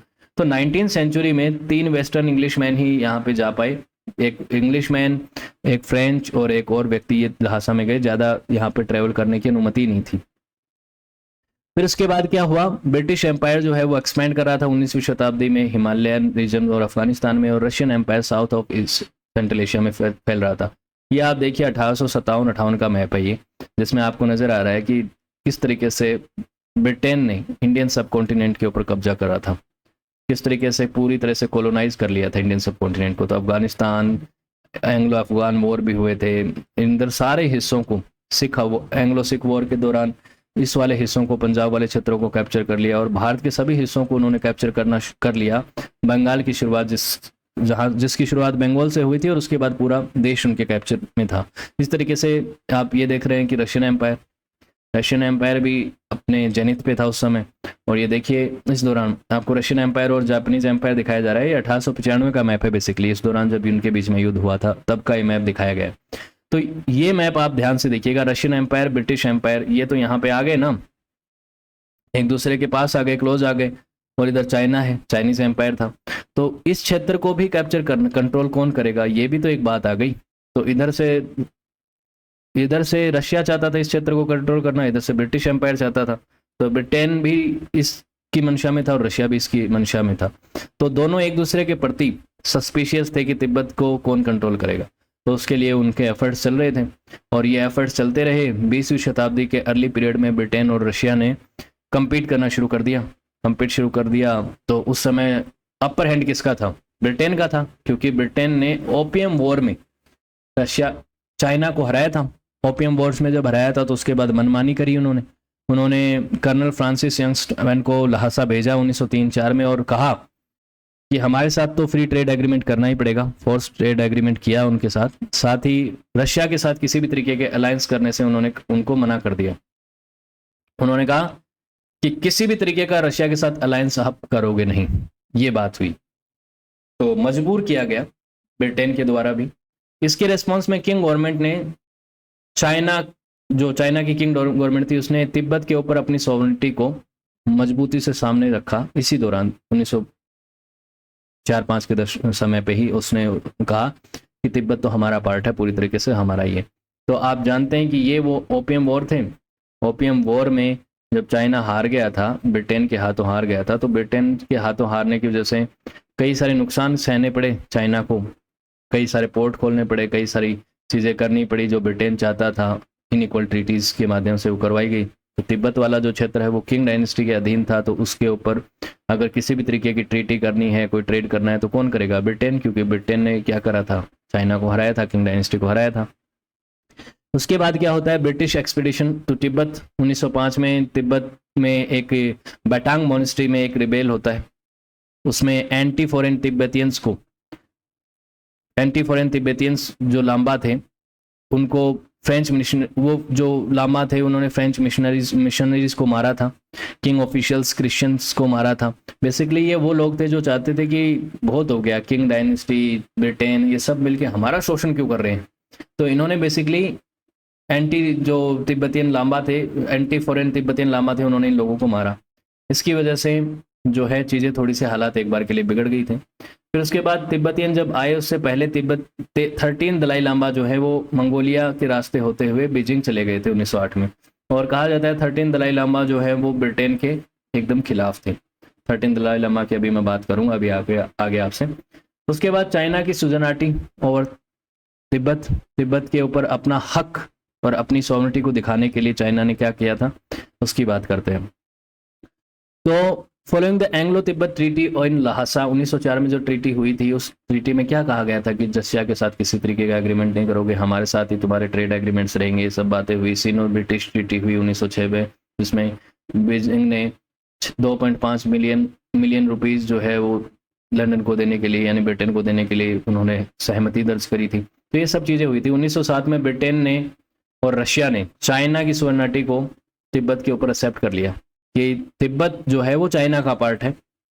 और ये जो बात है ये तिब्बत के लोगों के सहमति के बिना ही एक्सेप्ट कर ली गई। तिब्बत के लोग नहीं चाहते थे कि चाइना का दबदबा उनके ऊपर रहे, वो इंडिपेंडेंट रहना चाहते थे। लेकिन ब्रिटेन, रशिया जैसी पावरफुल शक्तियों ने 1907 में ये स्वीकार कर लिया कि तिब्बत जो है वो क्या है, किंग डायनेस्टी का पार्ट है। तो चाइना ग्रेट किंग डायनेस्टी के समय पे काफ़ी बड़ा साम्राज्य था, दुनिया का चौथा सबसे बड़ा साम्राज्य रहा है वो इतिहास में, सबसे बड़ी डायनेस्टी रही है वो चाइना के इतिहास की। तो उस समय तिब्बत भी चाइना का पार्ट बन गया, दुनिया इसके एक्सेप्ट करने लग गई। फिर किंग डायनेस्टी ने जाओ एफन नाम के एक गवर्नर को आर्मी कमांडर ऑफ तिब्बत बना दिया चाइना में। चाइना का व्यक्ति था ये, जिसे आर्मी कमांडर ऑफ तिब्बत बना दिया गया। और 1905 या 1908 में उसके जो ट्रूप्स थे उन्होंने कई सारी मोनेस्ट्रीज को खाम और एमडो में डिस्ट्रॉय किया और एक नए तरीके से चाइनीज सिग्निफिकेशन करना शुरू कर दिया। प्रोसेस ऑफ सिग्निफिकेशन यहाँ से शुरू हो गया। बेसिकली वो अपनी चाइनीज अथॉरिटी को यहाँ पे इस्टेब्लिश करना चाहता था, यहाँ के कल्चर को और यहाँ के रिलीजन और स्पिरिचुअलिटी को डिस्ट्रॉय करके चाइनीज कल्चर को इम्पोज करना चाहता था। उस समय टिबेटन ग्यात्सो जो 13 दलाई लामा थे वो इंडिया भाग के आ गए और चाइना ने उसको डिस्पोज कर दिया था कि नहीं, तुम्हारा कोई अधिकार नहीं है, तुम्हें कोई भी हम पॉलिटिकल अथॉरिटी नहीं देंगे। तो दलाई लामा वो भारत भाग के आ गए थे। उसके बाद 1911 में जब एक किंग डायनेस्टी का अंत हुआ, किंग डायनेस्टी का फॉल होता है, तब उसके बाद ये जो जाओ के जो सोल्जर हैं जिसको यहाँ पे आर्मी कमांडर ऑफ तिब्बत बना के भेजा था, उसने विद्रोह कर दिया और उसी को मार दिया। तब इसमें जो आर्मी कमांडर ऑफ तिब्बत है इसको मार दिया गया। तो उसके बाद किंग डायनेस्टी जो है उसका वैसे ही दबदबा खत्म हो गया था। तो दलाई लामा वापस जाते हैं। दलाई लामा जो 13वें दलाई लामा थे, जुलाई 1912 को भारत से वापस तिब्बत जाते हैं और यहाँ से अंबान और चाइनीज ट्रूप्स को वो निकाल देते हैं कि निकलो यहाँ से, तुम्हारी डायनेस्टी भी खत्म हो गई और तुम्हारा रूल भी खत्म हो गया और तिब्बत में अब तुम्हारा कोई अधिकार नहीं है। फिर 1913 में दलाई लामा ने तिब्बतियन रिलेशनशिप विद चाइना को एक पैटर्न और प्रीस्ट के तौर पे रिकॉग्नाइज किया। उन्होंने कहा कि हम तुम्हारे सबॉर्डिनेट नहीं है, हम तुम्हारे साथ उसी तरीके से डील करेंगे जैसे कि दो देश आपस में डील करते हैं, दो देशों के आपस में रिश्ते होते हैं। और उन्होंने तिब्बत को एक स्मॉल रिलीजियस इंडिपेंडेंट नेशन का दर्जा दिया और प्रोक्लेम किया कि एक अलग देश है ये। तो किंग डायनेस्टी का जब खात्मा हुआ और उसके बाद स्थिति ऐसी बनी कि यहाँ पे बन गया रिपब्लिक ऑफ चाइना, जो उस समय अलग से था। और यहाँ पे तिब्बत की एक अलग तरीके से दलाई लामा के अंदर काम करने वाली रेजिम चल रही थी। इधर मंगोलिया था और चाइना, जो आज का चाइना आपको नजर आता है वो चाइना तो बाद में बना है। देखिए सबसे पहले किंग डायनेस्टी थी। किंग डायनेस्टी का जब डिक्लाइन हुआ शिनहाई रिवॉल्यूशन के दौरान तो रिपब्लिक ऑफ चाइना बना। और रिपब्लिक ऑफ चाइना के बाद जब सिविल वॉर हुआ, रिपब्लिक ऑफ चाइना की नेशनलिस्ट पार्टी KMT पार्टी और कम्युनिस्ट पार्टी ऑफ चाइना के बीच में, तो कम्युनिस्ट पार्टी जब जीत गई तो उसके बाद ये देश बना, इसे कहते हैं People's Republic of China, PRC, ये कम्युनिस्ट चाइना। ये तो 1949 में बना। तो ये आप ध्यान रखिएगा कि ये जब 1912 से 1951 के बीच में चाइना में बहुत सारे पॉलिटिकल उथल पुथल चल रहे थे, उस समय तिब्बत जो है वो एक इंडिपेंडेंट एंटिटी थी। और टोबन गेत्सो जो कि 13वें दलाई लामा थे 1933 तक रहे, 1933 तक रहे। फिर 1935 से ये जो 14 दलाई लामा है ये अभी तक है, ये बाद में लीडर बन गए। तो ये दलाई लामा की रिजिम चल रही थी 1950 तक ये चली, लेकिन बाद में चलने नहीं दिया। 36 सालों तक ये रिजिम चली 1912 से 1950 तक तकरीबन। और डी फैक्टो इंडिपेंडेंस को एंजॉय किया इस समय तिब्बत ने। और चाइना जो है अलग अलग internal turmoils, warlord era, civil war और वर्ल्ड वॉर 2 में फंसा हुआ था। वर्ल्ड वॉर 2 में जापान ने बार बार चाइना को पटकनी दी थी। दूसरा सिनो जापानीज वॉर हुआ, मंचूरिया को कैप्चर किया, बहुत सारी चीज़ें हुई जिसमें जापान ने चाइना को बहुत ज़्यादा एक तरीके से ह्यूमिलिएट किया। इस दौरान सिविल वॉर भी हुआ। सिविल वॉर में एक तरफ थे KMT पार्टी जो कि एक बेसिकली नेशनलिस्ट पार्टी थी और दूसरी तरफ था कम्युनिस्ट पार्टी और उनके बीच में लड़ाई हो रही थी। तो इस समय कुछ चाइनीज सोर्स क्लेम करते हैं कि तिब्बत को अभी भी चाइना के लोग जो हैं वो चाइना का पार्ट मानते थे। और जो दो पार्टियां आपस में लड़ रही थी, कम्युनिस्ट पार्टी और नेशनलिस्ट पार्टी, वो भी अब ये सोची थी कि हमारा एक बार मैटर खत्म हो उसके बाद तुम्हारा देखेंगे। और ऐसा हुआ भी। USA ने इस समय तिब्बत को चाइना का प्रोविंस माना। इस एक डॉक्यूमेंट्री थी 1944 की जिसमें कहा why we fight the battle of China, why we fight the battle of China, जिसमें इन्होंने क्या कहा, Tibet is a part of China. And कुछ और ऑथर जो हैं वो कहते थे कि चाइना जो है वो इंडिपेंडेंट कंट्री है। 1913 के तिब्बत मंगोलियन ट्रीटी हुई और कई सारी चीज़ें हुई जिसमें ये चीज़ें मानी गई कि तिब्बत एक सेपरेट कंट्री भी है। तो ये सब चीज़ें हो रही थी। फिर 1913 से 1949 के बीच में तिब्बत का आउटसाइड वर्ल्ड के साथ बहुत ही लिमिटेड कॉन्टैक्ट था। क्यों? एक तो इसकी जो रिमोट लोकेशन है वो बहुत बड़ा कारण रहा। और उस समय ब्रिटेन का अभी भी भारत पे ऊपर रूल तो था ही 1947 तक। तो 1947 तक ब्रिटेन का यहाँ पे रिप्रेजेंटेशन था और ब्रिटेन जो है वो कैप्चर करके कहीं ना कहीं कंट्रोल करके रखना चाहता था तिब्बत को। और उसने कई तरीके के प्रतिबंध लगा रखे थे कि दूसरों के साथ किसी तरीके की डील नहीं करनी है। और ब्रिटेन के जो रिप्रेजेंटेटिव थे वो यहाँ पे रहते थे। तो ये जो ऐसी स्थिति हुई कि डिप्लोमेटिक एजेंट्स जो ब्रिटेन के यहाँ पे बैठ रहे थे, उसकी वजह से चीज़ें जो है आइसोलेट कर दिया गया तिब्बत को। उसके बाद जब भारत आज़ाद हो गया उसके बाद तो ब्रिटेन यहाँ से चला गया। फिर उसके बाद आइसोलेशन खत्म होता, लेकिन आइसोलेशन खत्म होने से पहले तो उसको कैप्चर कर लिया गया। तो 1936-37 में British establish a permanent mission in Lhasa response to Chinese condolence mission after the 13 Dalai Lama death. Dalai Lama की 13वें दलाई लामा की डेथ के बाद जो है यहाँ पे ब्रिटेन ने एक अलग परमानेंट मिशन ल्हासा में बनाया। फिर उसके बाद भारत आज़ाद हो गया 1947 में और ब्रिटिश मिशन जो ल्हासा में थे उनको भारत सरकार को ट्रांसफ़र कर दिया गया। और यहाँ पे जो आखिरी ब्रिटिश रिप्रेजेंटेटिव थे ह्यू रिचर्डसन, वो यहाँ 1950 तक रहे। 1950 तक वो रहे, लेकिन उसी दौरान चीज़ें बदल गई। तो ब्रिटिश और चाइनीज़ जो थे उन्होंने तिब्बत को फॉरेनर्स की पहुंच से दूर ही रखा। इनकरेज करा कि तिब्बत जो है वो आइसोलेट ही रहे उस दौरान। तो 1920 से 50 के बीच में तकरीबन 90 यूरोपियन और जापानीज जो हैं वो लहासा में विजिट करते हैं, लेकिन ज़्यादातर ब्रिटिश डिप्लोमेट्स ही होते हैं और बहुत ही कम देश जो होते हैं वो तिब्बत को डिप्लोमेटिकली एक कंट्री के तौर पर रिप्रेजेंट करते हैं। 1914 में शिमला अकॉर्ड्स हुआ ब्रिटेन के साथ।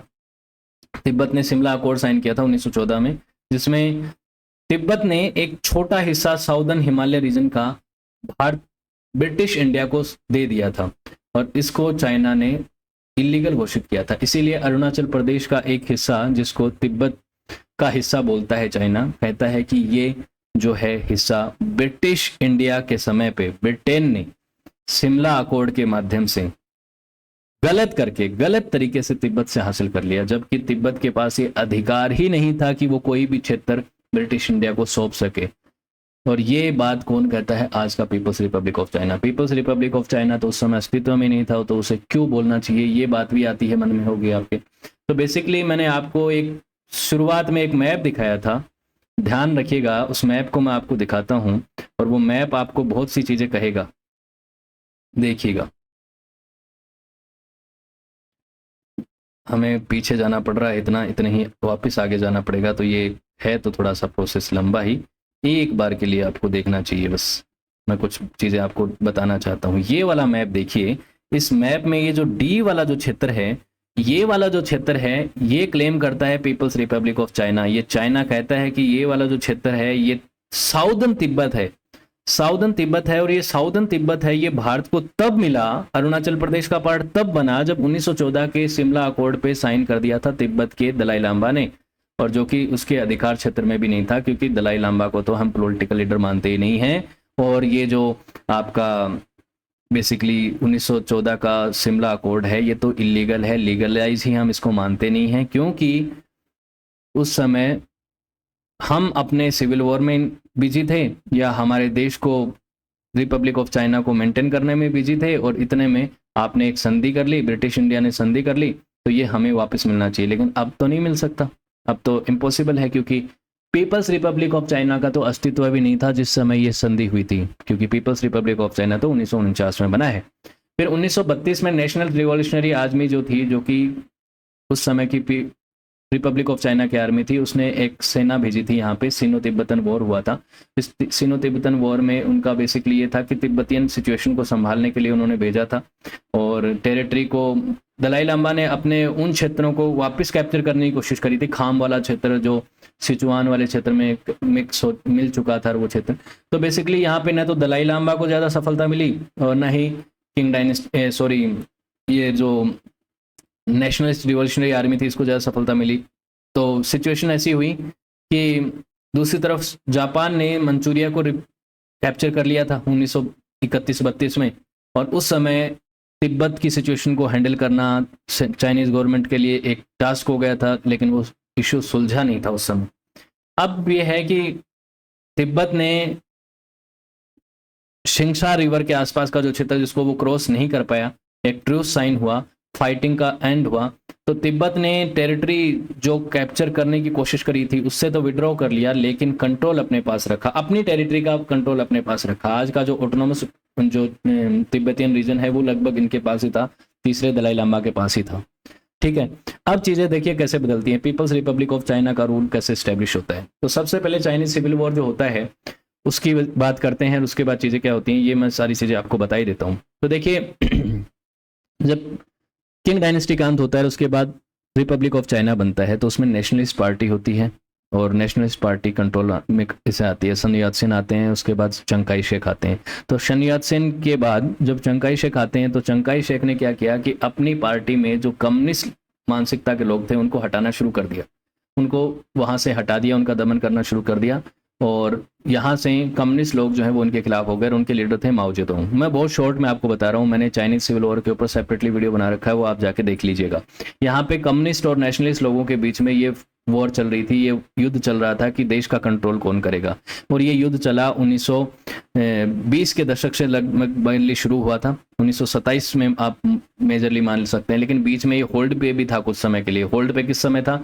1937 से लेके 1945 के बीच में, जब दूसरा विश्व युद्ध चला 1937 में क्यों बोल रहा हूँ, वैसे तो 39 में शुरू हुआ था दूसरा विश्व युद्ध तो, लेकिन चाइना में 1937 में ही शुरू हो गया था, क्योंकि जापान ने 1937 में क्या कर दिया था, चाइना के ऊपर फुल फ्लेज आक्रमण कर दिया था, जिसे दूसरा सिनो जापानीज युद्ध कहते हैं। तो उस समय ये जो लोग थे दोनों, नेशनलिस्ट और कम्युनिस्ट, ये एक साथ हो गए थे। इन्होंने कहा था कि पहले जापान को हराते हैं, उसके बाद अपनी लड़ाई को लड़ेंगे। लेकिन जब 1945 में जापान को हरा दिया गया, हिरोशिमा नागासाकी पे वो परमाणु बम गिरे, और उसके बाद 15 अगस्त 1945 को जापान ने सरेंडर कर दिया, तो उसके बाद से सिविल वॉर फिर से शुरू हो गया। और फिर ये सिविल वॉर स्पीड से हुआ, और उसके बाद सितंबर 1949 में, अक्टूबर 1949 में देखिए आप क्या स्थिति है। यहाँ पे कम्युनिस्ट पार्टी का जो है दबदबा पूरे देश में हो चुका था, सिवाय इस क्षेत्रों को छोड़ के। ये जो क्षेत्र कौन से थे, ये क्षेत्र तो आपका तिब्बत था, तिब्बत को भी कैप्चर कर लिया था इन्होंने। और जो नेशनलिस्ट थे वो सिर्फ ताइवान तक सीमित हो गए थे। तो देखिए सितंबर 1950 में कम्युनिस्ट पार्टी ने पूरे देश पर कंट्रोल कर रखा था सिवाय तिब्बत के, और तिब्बत को बाद में कैप्चर किया गया, उसकी बात अभी हम करेंगे। तो क्या हुआ 1949 में पीपल्स रिपब्लिक ऑफ चाइना की फाउंडेशन हुई, और इसके माओ जेडोंग लीडर थे। माओ जेडोंग ये युद्ध जीत गए थे, सिविल वॉर जीत गए थे, और उसके बाद चाइना में कम्युनिस्ट पार्टी का दबदबा बढ़ गया था। Red China, new China, communist China ये बन चुका था। अब उसके बाद उनको क्या करना था, ये जो तिब्बत था इसको कैप्चर करना था। तो अगर ये कम्युनिस्ट चाइना इसको नहीं जीतता, इसको इन्वेड नहीं करता, तो तिब्बत एक सेपरेट कंट्री होता और हमारे साथ बॉर्डर चाइना का नहीं लगता बेसिकली। तो 1950 में पीपल्स लिबरेशन आर्मी PLA, जो कि कम्युनिस्ट पार्टी की आर्मी थी, उसने तिब्बत के अंदर एंट्री करी अक्टूबर में ही 1950 में, और तिब्बतियन रेजिस्टेंस को हरा दिया। तिब्बत के साथ 17 पॉइंट एग्रीमेंट साइन किए गए बीजिंग में, जिसमें चाइना का तिब्बत के ऊपर जो कंट्रोल है उसे फॉर्मलाइज किया गया। और जो आज की जो तिब्बतियन गवर्नमेंट इन एग्जाइल है, उसके अलावा उसने इसको नहीं माना, स्वीकार नहीं किया, लेकिन मजबूरी, जब हार जाता है कोई देश या कोई सेना, तो उसको सामने वाले की सारी शर्तों को मानना पड़ता है। तिब्बतियन जो आज की जो एग्जाइल गवर्नमेंट है, उसने इन शर्तों को नहीं माना था, लेकिन फिर भी उनके ऊपर इम्पोज किया गया।